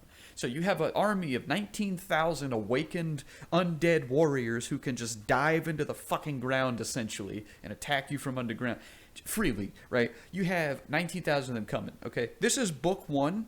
There's 10 books. When I started reading this, I thought for sure I knew where it was going. I have no idea. I've never read a book that so readily throws you into the middle of the story, or rather the end game of an original book that came before it, right? And just doesn't hold your hand, but it's so impeccably written that like everything happens, you don't ever question it. You just believe it, you think about it, you grasp the culture like it's real, and then you just go in this world. Like it's a fucking, excuse my language, I should probably clean it up for the stream, but it's a phenomenal experience, and I can understand why people like recommend, or like there's this joke that people that recommend Malazan, you know, they laugh nervously before telling people to get into it, or that they always recommend the first 2 to 3 books before you truly get into it. It's because like the first 3 books set up everything apparently, and then it just goes from there. And it's so big, man, but it's so good. I cannot recommend it enough as a book. But that is my week. Hope everybody enjoyed. It was lovely. It was. Thank you. But officially, we will be moving on to the news now. I gotta go to bed. I'd be so angry. But just to like really pretty much give the kicker off for this one. The Game Dev Direct happened this week, so just to let everyone know, I went through and curated a bunch of the more interesting games that were there, and there were a lot of them. So we decided to kind of just go through and see which ones we thought were more interesting, and we're just going to talk about those real quick. But the other thing is that I will have the full list of, I guess, the curated games that we had, and I'll post them onto our Twitter and then description so you guys can check them out. Also, last week we talked about some of them as well. There just happened to be a couple that we mentioned, like Tuche and, let me see. I think we mentioned Tuche, which was like a cool roguelike beat 'em up, and a couple other ones, but like it's already in the description. You guys will know about it. But Tuche was cool. But moving from there, what were some of the games? I got them started here though. What were some of the games that you guys enjoyed though from there? We'll just go via that way, if you guys can remember. Windjammers 2 was definitely one of them for me. I am excited for Windjammers 2. And dude, honestly, there's not much I can say about it besides it. Ultimate Frisbee taken to the ultimate of Ultimate Frisbee. It's got supers and everything, man. You know, like there are supers.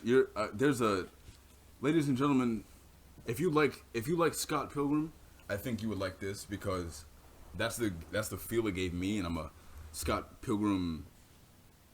I can't call myself a fan because I haven't absorbed enough Scott Pilgrim in my mind to call myself a fan, but I do very much so enjoy. That's Scott fine. Pilgrim I'm definitely a fan. I just need to get the rest of the books. And it gives me. I feel you. It gives me that vibe, dude. Dude, the Scott Pilgrim. Man, what's the name of the guy who writes? I have it right here. Brian Lee O'Malley. Yes, thank you. I just want to give him a shout out and say thank you for writing that comic, or that story. Can I call it a comic? Is it yeah, it's a comic. It just yeah, like thank you for writing that because that is the retro vibe. That is the king of retro vibe in comics, as far as I'm concerned. At least as far as I'm aware. If there's anything else that people would consider quintessential that I could absorb, I'd definitely love to. But Windjammers definitely reminded me of that retro cool. But it's Ultimate Frisbee with supers, and that's just. I mean, that's what else do you want? That's all you need for Windjammers. Right. Yeah, man. And Tandem, that that was a cool one. I love the aspect, or not the what is that the right term? I like the for perspective. it? Not the aspect, but the perspective. Yes, the perspective. It goes that platform to an overhead. That's a 3D still. Yes. You know, like that's cool, man. But the best way to describe that to help out the such a fans basic real quick. thought, but You in Tandem you are playing as two characters, and one is a light source on the bottom of the screen, the actual like top down view, moving about and changing the light source of it, while you are also switching between another character who is playing in a 2D platforming style area, and because of the light source itself, it changes the platforming elements around it. It's a really weird way of doing it because the perspective on how you're switching the two is really different. Like I've never actually seen anything really do this, to switch between like top down and like a 2D perspective, except for like Nier. But like Nier is all about, you know, playing from one and going to the other, as opposed to just swapping back and forth between the two perspectives. So it's and the swapping it's not jarring at all. It's you do it frequently, but it's not, at least as far as this trailer I'm looking at. Actually, I can't even say the trailer shows that you're doing it frequently. But even if you were doing it frequently, I think you would want to, because the game is so pretty to look at. The art style changes when you switch between characters, between the teddy bear and the little girl main character who you're going to be playing. And if you're an Alice in Wonderland fan, as I am, and I'm a big Alice in Wonderland, I love that shit. If you are like I am, I mean, you're literally playing a teddy bear and a small girl. Like she's in a blue dress. She looks like Alice. At least to me, she does. The landscape. it's Alice in Wonderland to me. But in such a cool, you're even thrown in at parts that have this small girl standing next to what are these giant cubes of gelatin and a cookbook that's twice her size. Like it's very super Alice cool. in Wonderland. It's like esque visuals going on. It screams. Drink me, bite me, or eat me. You know, the cake and the whatnot that would alter her size, and I just love that, dude. That I love being able to go in that sort of world in my mind. Even though it's definitely not Alice in Wonderland, it is its own thing, and gratefully so. But I can feel the inspiration off of it. So if you're a fan of that, you may love that. In fact, I'm gonna go so far as to say that you will love this. And what about you, Paul? What are some of the ones that you saw that you stood out to you out of our list? So for me, the first one was Read Only Memories, whatever the sequel was called. Neurodiver. I have it right here. It's there you go. Yeah, see, I played the first one, and it's like a text-based, not a text-based adventure game. It's kind of like, my voice squeaked well. God, it's kind of like an older adventure game where you like just talk to people and then just like go to different locations in the city and talk to different people, but like uncover the story by doing different things, and there's like some puzzles and shit. So it's a very retro game, and it was free on PS4, but man, it nails that feeling of like kind of like an anime from the 80s or early 90s, probably early 90s anime, cyberpunk, right? But like kind of the more whimsical feel, even though it's got some heavier moments, I guess, in the story, and especially that music I showed you is very depressing, but it's so good. But yeah, man, I can't wait for it, because I mean, I wanted to get like some kind of indie game once upon a time, and I saw that it was free, and I was like, wow, this is great. I haven't beaten it yet. I need to go back. This one actually involves you playing as it says it in the subtitle, a neurodiver, which involves you going into the memories of people and playing through as them, dude, quote unquote. But you're trying to investigate something. You're trying to get like information out of these people's memories specifically, which is actually kind of a cool concept for having conversations and going back through and checking what people are up to, because you're just trying to play through and make decisions and then like, okay, they may have done things like this or like this. It's like a cool little mystery kind of thing they're trying to do with it as well. I think that's actually really dope.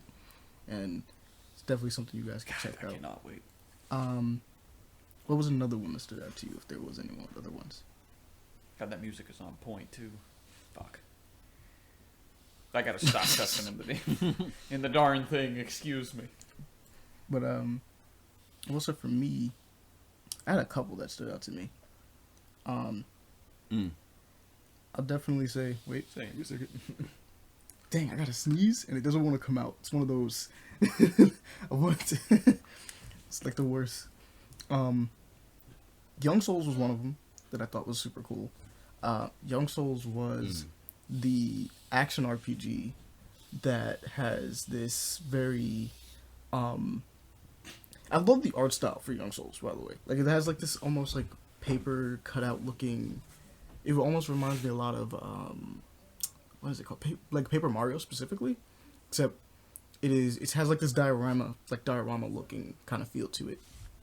But the idea is that it's a roguelike action RPG, but it has like this real heavy emphasis on its combat being almost like a beat 'em up.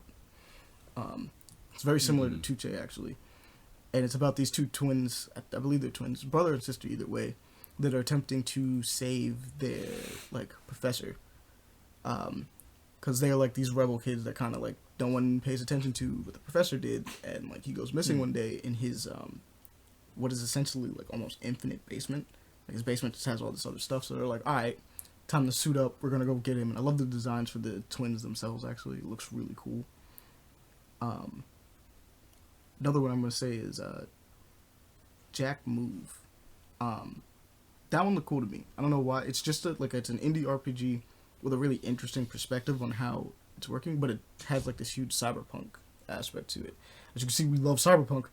If you do something cool with cyberpunk, we notice. But that one looked really cool. Actually, just has this really like interesting perspective for battles. It has like the camera behind your characters and everything like that doing it. I'm trying to see if they have any more things going on, but it looks to have like one of those active RPG systems where it's like it's not like you're just hitting a button and doing a thing. It's more so like you can do proper on-time dodges, things hit you properly, or you can do like they have little mini games to make your attacks do more damage and things of that nature. And I thought that was kind of a dope one. Wuhan was another one, or Wunhan was another one I really thought was cool. I had Wuhan, bro. There's not a game about that. We're living that, brother. No, actually, no, that's not. That might not be a PC comment. My bad. I didn't mean it like that. It's like it's called Wuhan. Or Wun. COVID-19. Wuhan. Wuhan. Which is I'm gonna talk out of my ass and get canceled.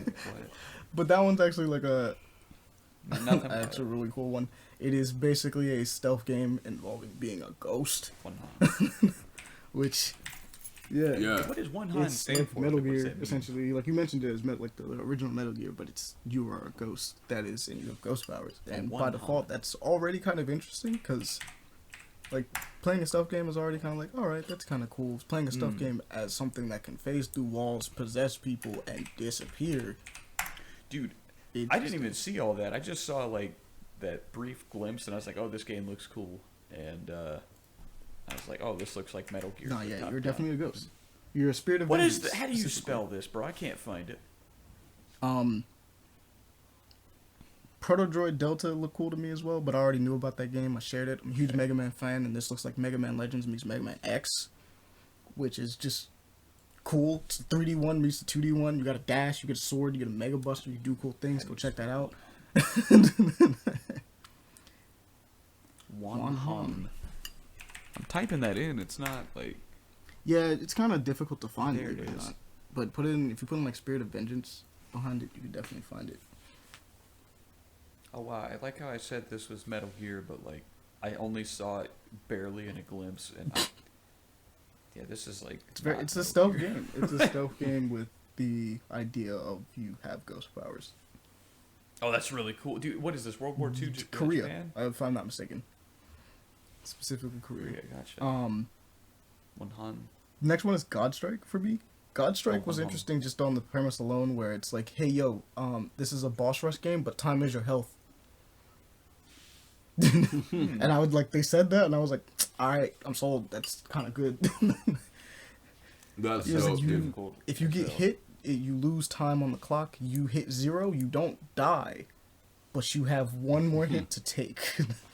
And the world enters this really like interesting, like kind of slowed down mode, but it's also like inversed colors, and it's like, yo, you're literally in the frozen time. Like, time doesn't exist anymore right now, and if you get hit, you're done. But it's like it's definitely like a boss rush game that's kind of cool. It has a unique premise.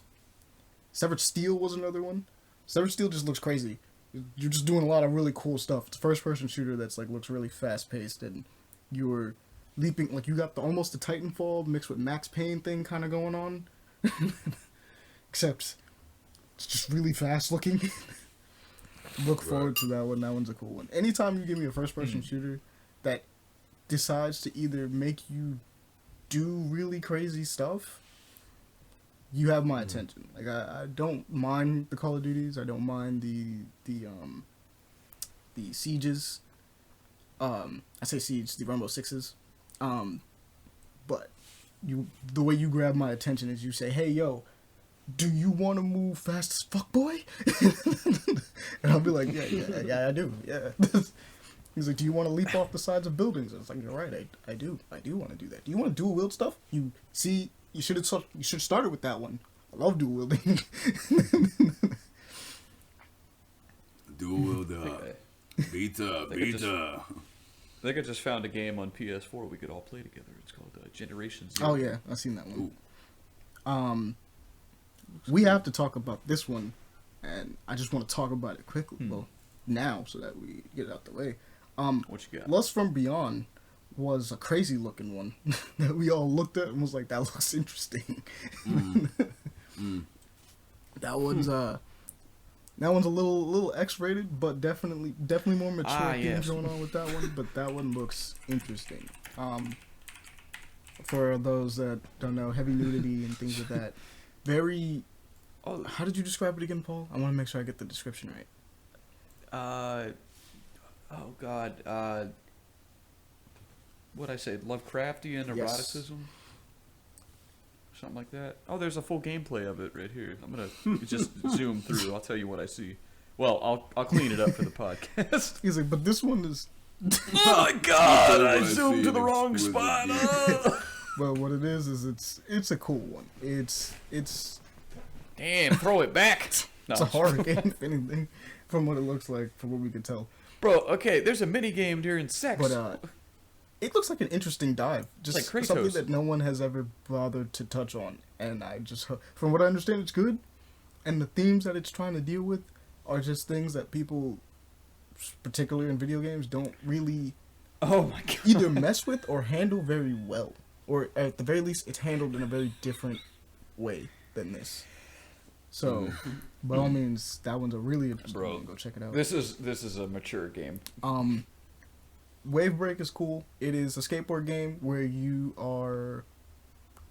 I'm trying to describe this in like one sentence. Okay, skateboard game, but it's on water, and you have a gun. That's the best way to describe that. And it's Miami Vice, technically. What? What's this one called? It is it's meant to be played with other people. Obviously, it's kind of has a competitive streak nature. You can do it for style purposes. You can shoot somebody to stop them from doing style combos and things like that. But then they have a bunch of different game modes like races and things like that. And you can make your own parks as well. So it's like you are on a boat that you get to do kickflips on for some reason. And you have a gun. And you're all these different animals that are dressed specifically like they come from Miami Vice or that specific time period in the 80s. Like, it's kind of cool. It's one of those things where you look at it and it's like, this is just genuinely wild. Like, kind of cool. Definitely Lovecraftian. Yes. Okay, so it is very Lovecraftian. At least in, like, what I'm skimming through. Lust from Beyond. That one's it. It's very rated R as well. There was a part there that you had to click the left mouse button at the right time, and a lot of things were said. Yeah, I'm gonna have to pick that one up at some point. I just looks so interesting to me. I'm not even front. I'm just gonna have to play that late at night when no one's awake, just to make sure that no one walks in, because I have no idea. Yeah, bro. Okay. So I think the end gets pretty damn intense. Let's see what's going on here. Oh God! Well, You guys ever heard of the game I Am Jesus Christ? What? Seriously? Yeah. Is that the one where it like randomly goes, "He is the Son of God"? Like, Oh, I don't know. there's actually like I a don't know. movie or show that's coming out that is that though, believe it or not. I caught a glimpse of that, and I was like, a very interesting. All right, we're getting a show on that one. But the last one I'm gonna mention. Yeah, in this, you're literally Jesus. Yeah. But... All right. Yeah, Last one I'm what's gonna mention is Fashion Police Squad. This one's interesting because of that. Oh, the fashion. Yeah, I had to police mention squad that one just because it looks Yeah, funny. dude. Is that actually about Yeah, fashion? yes. Because It's about sort of you're wearing you're using a gun. You're using a to gun. give people swag. You gotta make them look fresh. Oh, is that what Yes. you were doing? I You're didn't. using okay. a gun, Oh my but it's like God. specifically meant to make people look nice, and you have to switch it up. Like oh, that's it's awesome. as dumb as the premise sounds, and it's a very funny premise, obviously. But gameplay wise, the way it's actually talked about, it is they want you to actually they're taking the idea of like having guns and loadouts. Like these are clearly people that play first person shooters. They're taking the idea of like, oh yeah, you have this litany of weapons, but like you kind of could use whatever you want whenever you run out of ammo in most video games. And it's like, well, this is a game that's like, no, switch your weapons. It doesn't work if you don't switch your weapons. Switch your weapons. It's like, and so they constantly want you to like adjust to whatever scenario you're in, constantly on the fly. So it's like they're throwing enemies at you that'll be like, all right, switch up, then switch up again. Like you'll be in situations in which multiple enemies will just take different things. Like you just require a different weapon to handle them. It's like, well, okay. That lets me know that you guys know what you're doing. So this game is probably going to be really fun, even with its dumb premise. And apparently, at the end of every level as well, you get a fashion show of all the people that you actually made look dope. So I'm like, yeah, go check that one out. It's a first-person shooter about making people look awesome. That's dope. But that's gonna do it for the indie game. The indie game dev direct, because man, we had to just speed run through those, and those are just some of them. There are more that I will put in there. There's like something called Chasing Static that looks like a PS1 game. That's a horror. It's like a horror, like a quote unquote horror PS1 game. Oh, I didn't see that. I didn't mention it because of the fact that I'm just kind of like, it's cool, but I need more information on it. It's like not my kind of horror, if that makes any sense. It's like, I love survival horror games, and survival horror is dope to me, but like this looks like it's just straight like a like more of a not really puzzle solving, but like I think like the Amnesia games, definitely like the later ones, not the first one, where it's like you definitely want to learn more about what's happening, but also something might be chasing you. And that's kind of, Amnesia doesn't really fit for me. I don't really like horror games. I like survival horror. I like the ability to fight back. It's really the difference. It's like, give me the chance to fight back and I'll have fun with it. But if it's just run all the way, like just run all the time, it's very much like, oh, okay. But into the rest of the news, GTA is apparently implementing a fan-made fix that actually massively decreases load times now. And all I have to say is, it really took us this long to get GTA to not load like crap. GTA 5 took forever. Took us this long. GTA 5 loading screens are one reason why I stopped playing GTA 5. Notoriously. I was like, I'm not having nearly as much fun to be waiting this long to not be having this much fun. I'm just looking at it like this took forever for them to figure out, hey, we should do this. Yeah, if you got an hour of time to yourself, like 10 minutes should not be spent loading. It shouldn't. It's not even 10 minutes. It's sometimes longer than that, isn't it? It's like a full, like, those loading times are ridiculous, man. It depends on what you're doing and how many people you're doing it with. How many people got to load in. True. I'm just like, God damn it. Like, that one's just like, it just goes. It just goes. But next up, I'm sending this trailer in the chat too. Doom Eternal getting its second part to its DLC. Can't wait for that. Oh yeah, It looks so good, dude. The end of the Doomslayer saga. Looks so fucking good. Yeah, bro, it looks really good. The Ancient Gods Part 2. I want to play it, but then I remembered that Doom hates you if you took a break from the game. It really does. Yeah. Eternal in particularly. The So what DLC is this, for Heaven Eternal versus Hell? is like stupid hard if you played and beat the game and then left. Because you come back and they're like, oh no, we're going right from the difficulty you left off at. Like, don't think anything. And it's like, you mean like from the difficulty of the final boss that I had to build up to because I played the whole game to get to that point? It's like, yeah, we're just going up from that. It's like, oh, oh, okay. This is Heaven versus Hell, right? Mm-hmm. Pretty much. Oh my god, this looks so good. It's just going, and I can't wait. I want to play it, and I'll probably get back to that eventually because I got partway through that DLC and I was like, this is starting to hurt my chest without it hitting me. Dude, all the portals, it's like Endgame. You get that giant Doomslayer looking robot. Oh my god, bro. It looks awesome. I really hope, if we let They me want get all in out. the mech, they've done it. All they gotta do is, homie, he has a mech in his hideout. He has the giant, like, Sentinel Doomslayer thing. Just let me get in it. Let me kill something with it, please. Please. I love this. It's you versus the devil, essentially. And you're gonna win because you're the Doomslayer. What a Christian game.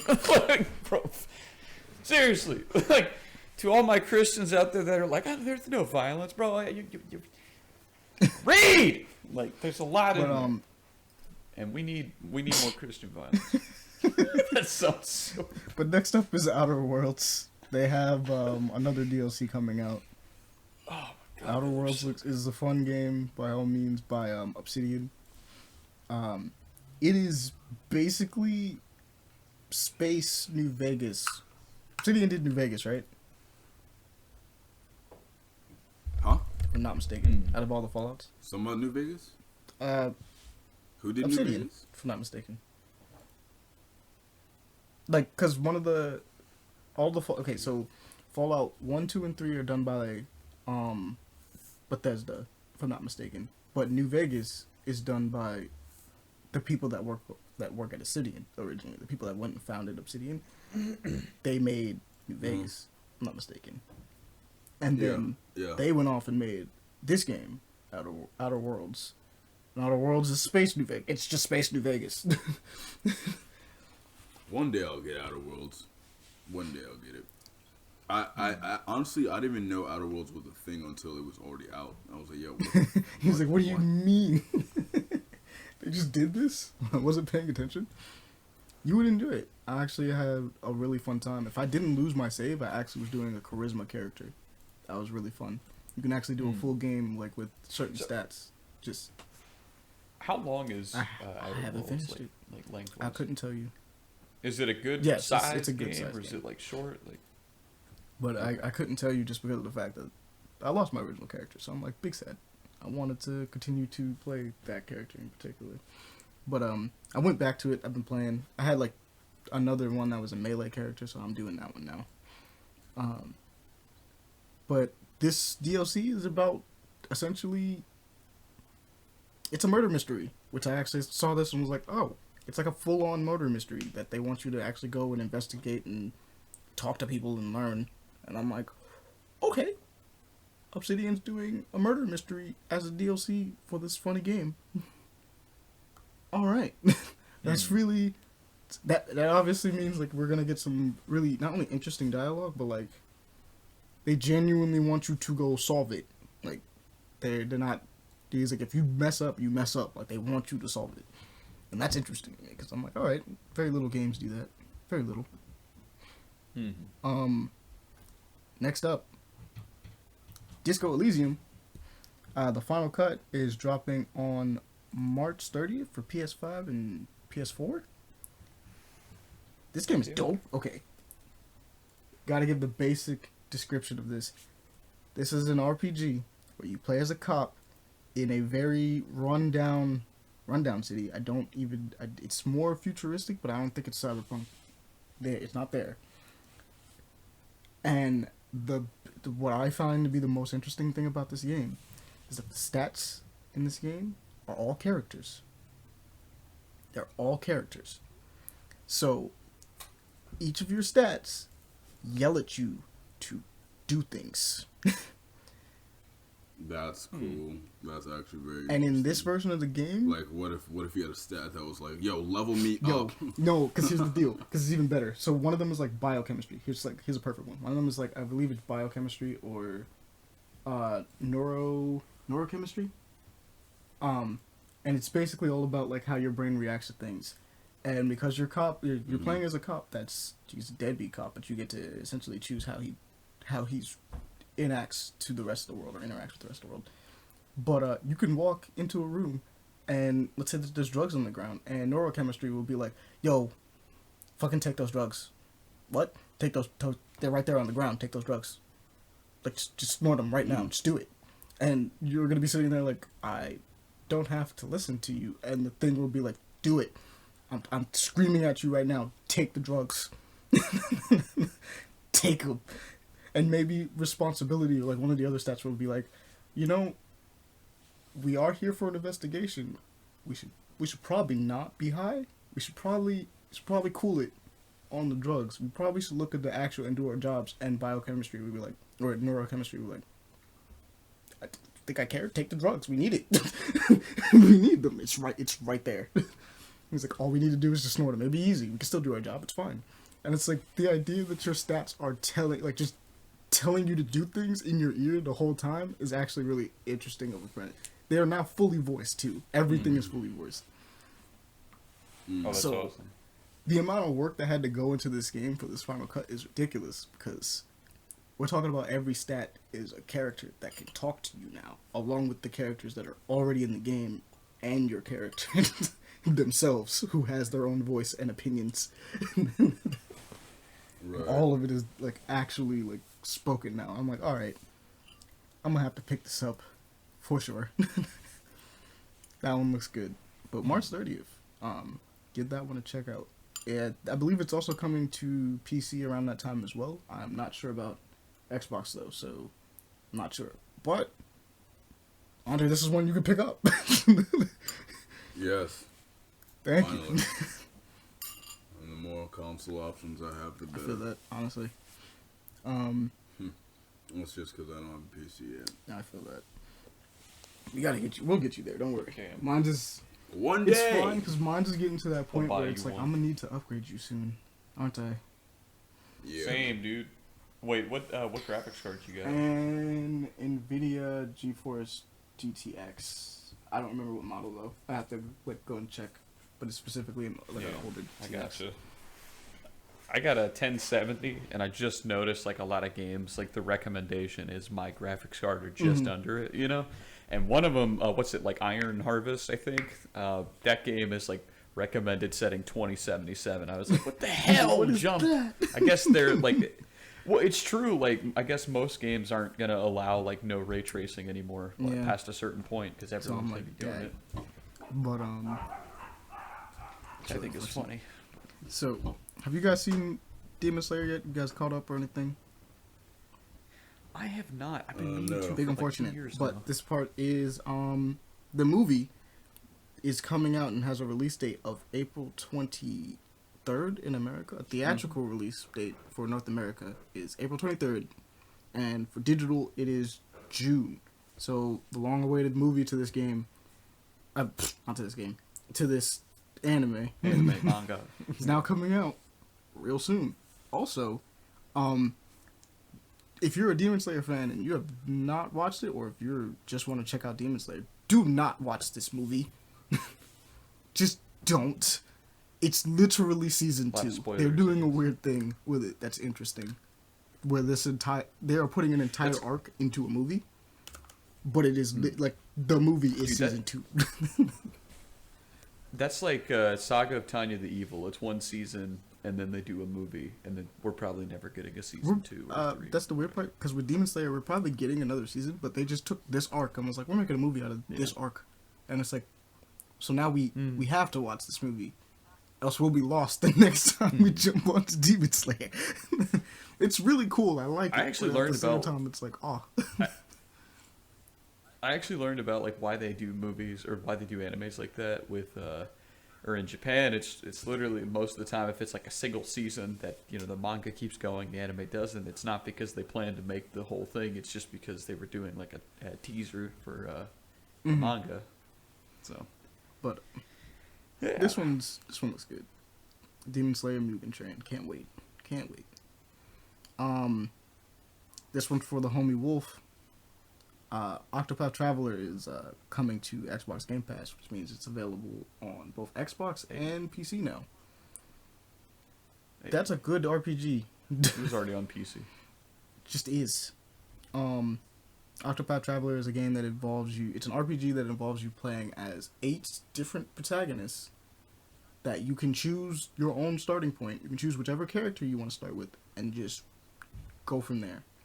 And something that is kind of implied but not actually implied to you is that the natural goal for anybody that plays this game is like, hey yo, so I want to get all the characters because that makes sense. You don't have to do that. You can just go beat the game whenever you want to. I'm mentioning this because everyone, including me, always plays this game and is like, so I guess we got to go get everybody, right?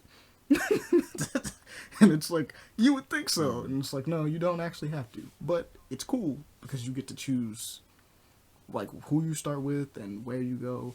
There's a bunch of really interesting classes too. Like one of them is a dancer. You can just start with a dancer and have like no real quote unquote combat abilities, but like it's fun. Like you can do it. You can talk your way out of problems and things like that. It's a cool RPG.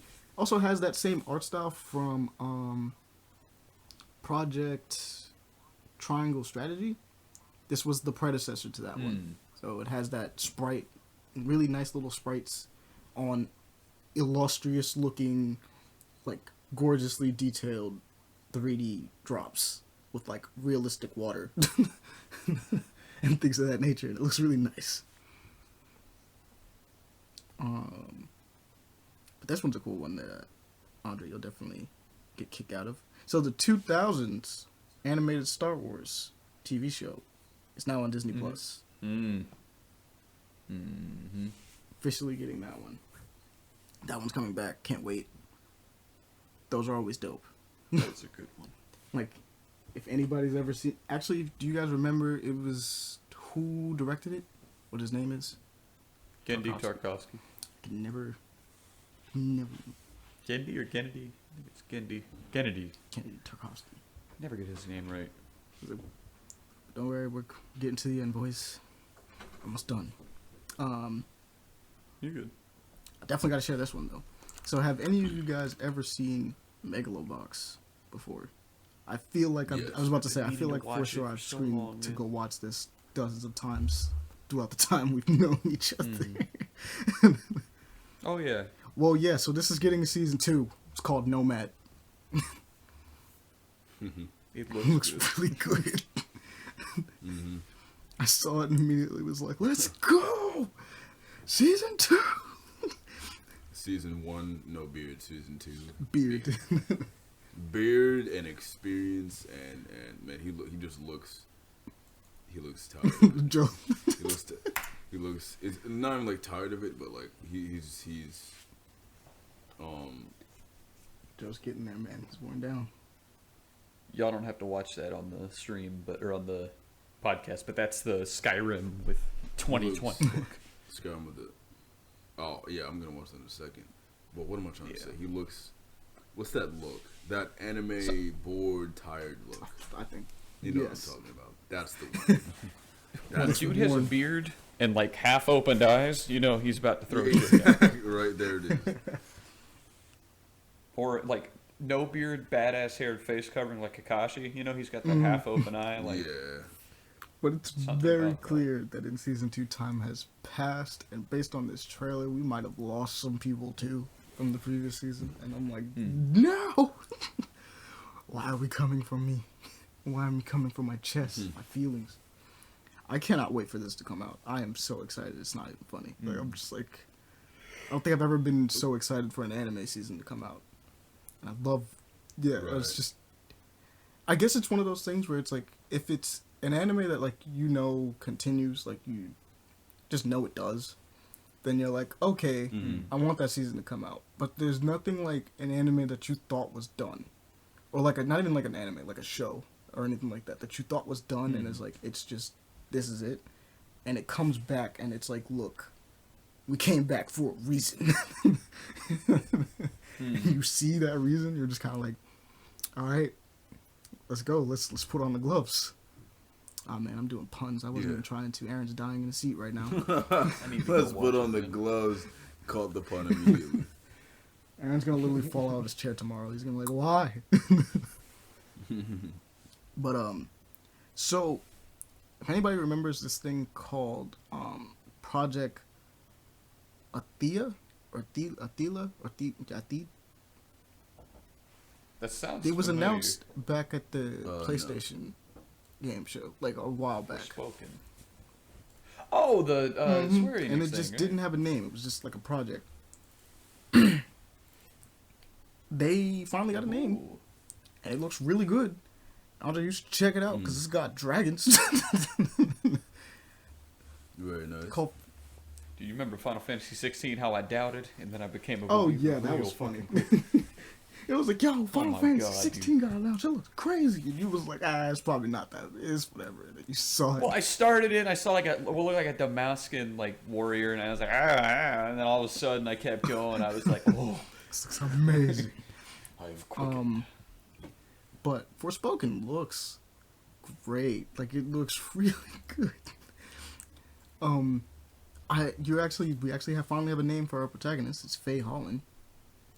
And based on what we've got magic. We got a lot more fantasy going on. She goes, is that a motherfucking? We get to dragon?" use magic in cool ways, like doing super jumps across chasms, basically flying, but not actually flying, which I'm fine with. That's the thing. I never know if it's cooler to do like the cool burst leaps that just go in a distance, or to just actually take off and fly. Ooh, ooh, ooh, that gameplay. Ooh. But it looks good. It's called Forspoken. We got an official name. We're getting some nice looking gameplay from it too. Oh, they're using the Luminous engine. Oh, that engine that was supposed to be their titular engine for the PS5. Unfortunately, this is a PS5 one. But That's okay. I mean, it's not coming out anytime soon. But it looks good though. Anybody can fight me on this. I still wish they used that engine on Oh, yeah, Kingdom of Hearts course. 3 because you remember the original trailers. I don't know That why they was- switched engines. I don't That know. was beautiful. I think it was easier to use Probably. Unreal, to be honest. They gave them more flexibility. Yeah, because they had to. Let's face it, Unreal can make Yeah, they anything, had to you know. restart development on that a couple times. I'm pretty sure. I'm gonna go watch that trailer. Next up, though, Life is Strange, getting a new game called True Colors. This one is not episodic though; it's just a full thing, which I find interesting. Oh, You're playing as an empath, which, all right then. This is actually really interesting. If you guys have played Life is Strange before, Life is Strange is kind of an adventure game. It's a little bit like the Telltale games, but it's like it's more involved. I feel personally, I think, and the idea is that your decisions. They've always had this idea that your decisions matter. First one involved Max and her time travel abilities. The second one involved two brothers. I didn't get to play this one though, and I believe one of them had. It was two brothers on the run, and they had not telepathy, telekinesis. They had telekinesis. That one was a cool one. I gotta go check it out officially. I played the first one. Max was super cool. I enjoyed her. The time travel gimmicks and mechanic. I said gimmick. The entire mechanic of the entire thing was really cool. The story was told that was kind of super interesting. I look forward to this one because her ability is not a physical one this time. It is more so involving the conversational aspect of the entire game, which I feel like since no one has ever actually tried to just do that as a gameplay function, that could be fun. Just the ability to be like, I know what this person is feeling. And making decisions based on that. And what makes you, oh man, I'm thinking about it even more. That could be crazy. Because you could be having a conversation with someone that initially comes off as like, oh, they're feeling fine or whatever. You tell them some bad news or you tell them good news or something like that. And they come off to you initially as like, oh yeah, it's all good. It's like good for you, happy. And then you could like feel the jealousy behind them or feel the resentment or feel like the different feelings that just aren't. You can feel the ingenuineness of a person. And I'm like, oh, that's, why has no one done that before? Like, kudos on like the Life is Strange developers, I believe it's Dontnod, for doing this. But at the same time, I'm like, did no one ever think of using like the ability of empaths? And it's not. I'm getting my words twisted up. Just Empathic abilities. Yeah. Or empathy. I mean, empathy is described as the general ability for all of mankind to feel. I mean, all of mankind, everything really can be empathic, but when you're talking about empathic abilities, I guess that's when you're starting to talk more about the superpowers. And that's why I'm like, why has no one ever tried to just, before this, use that as an actual mechanic to anything? Which, man, that's kind of, like, I'm just thinking about it from, like, even a writing perspective. That's a lot to write, but that, like, adds so much depth. That adds depths to characters without actually having to really do much, if that makes any sense. You could just be like, you just feel that they feel like that. And it's, okay. But this is the final one for us. Scarlet Nexus, which was a dope looking game to begin with. But based on this trailer that they recently released, they're really just announcing everything with this. They are showing the other protagonists in the entire series, which is cool because we've gotten no gameplay of her. And it's all about these telekinetic, we're just using all the superpowers. It's about telekinetic characters fighting what is probably, I have no idea how to describe these enemy types. They're called red strings. They are these plant mannequin monstrosity looking things. It is really hard to actually describe what they're fighting. It's not a joke. If you look at the trailer and see what they're fighting, you're just looking at it being like, okay, what is that? And it's cool. It's a really cool design, but it's just difficult to describe. But yeah, okay, you got there. Are those just arms? They might be. What the fuck am I looking at? I've been slipping off this whole episode. I apologize, but Dre, you know how you showed us Aurora? Yes. Did you know she's the voice singing to Anna or Elsa or whatever in Frozen 2? Yes. I did not know that. Yeah. She does the vocals alongside. Her voice, man. Yeah. Ooh, man. Okay. Solar Nexus is... See, now, I don't play... I don't really, I don't play these types of games. But this... But this looks cool. What is this? This looks cool. Dude, this looks like Kingdom Hearts. I just don't...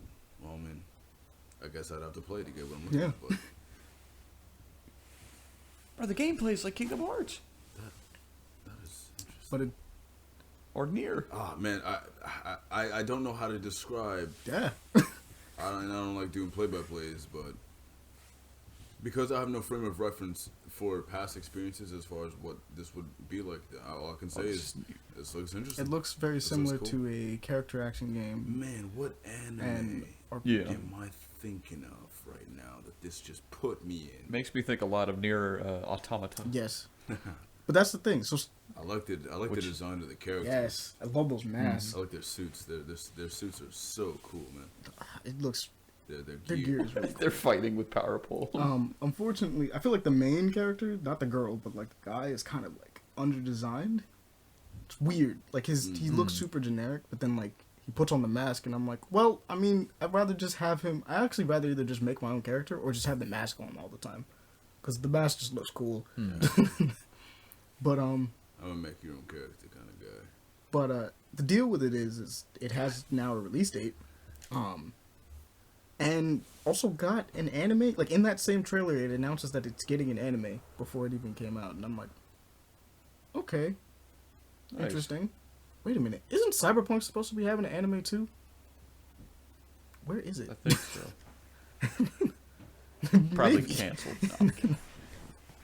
Bro, I don't know what it is about like the Japanese and their use of cameras and action games, but like, or like with the cutscenes, but they nail do. it every time. Even when it's like a lower quality one, they nail it. They do. But that is gonna be it for us on this episode. It's been a minute since we hit 3 hours. I'm not even gonna lie. Or 2 minutes off.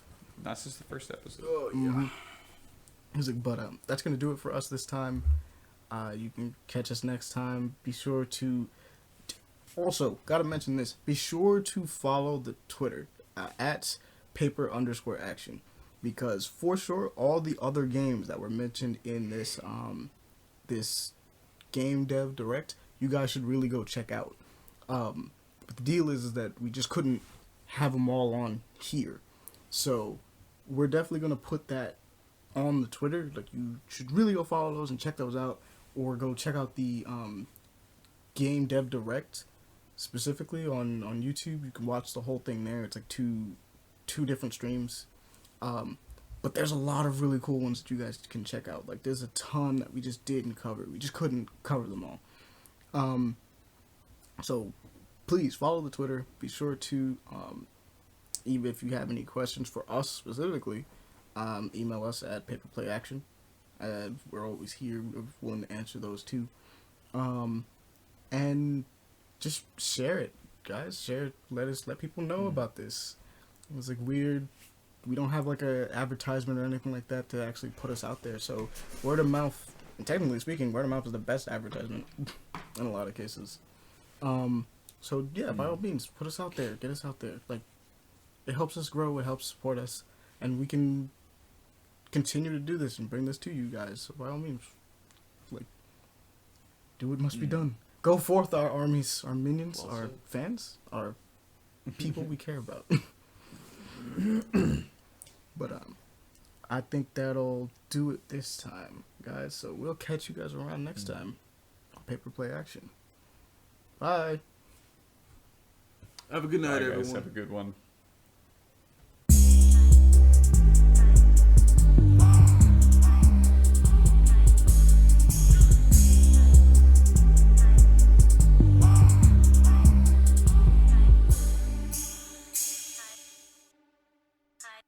Hi.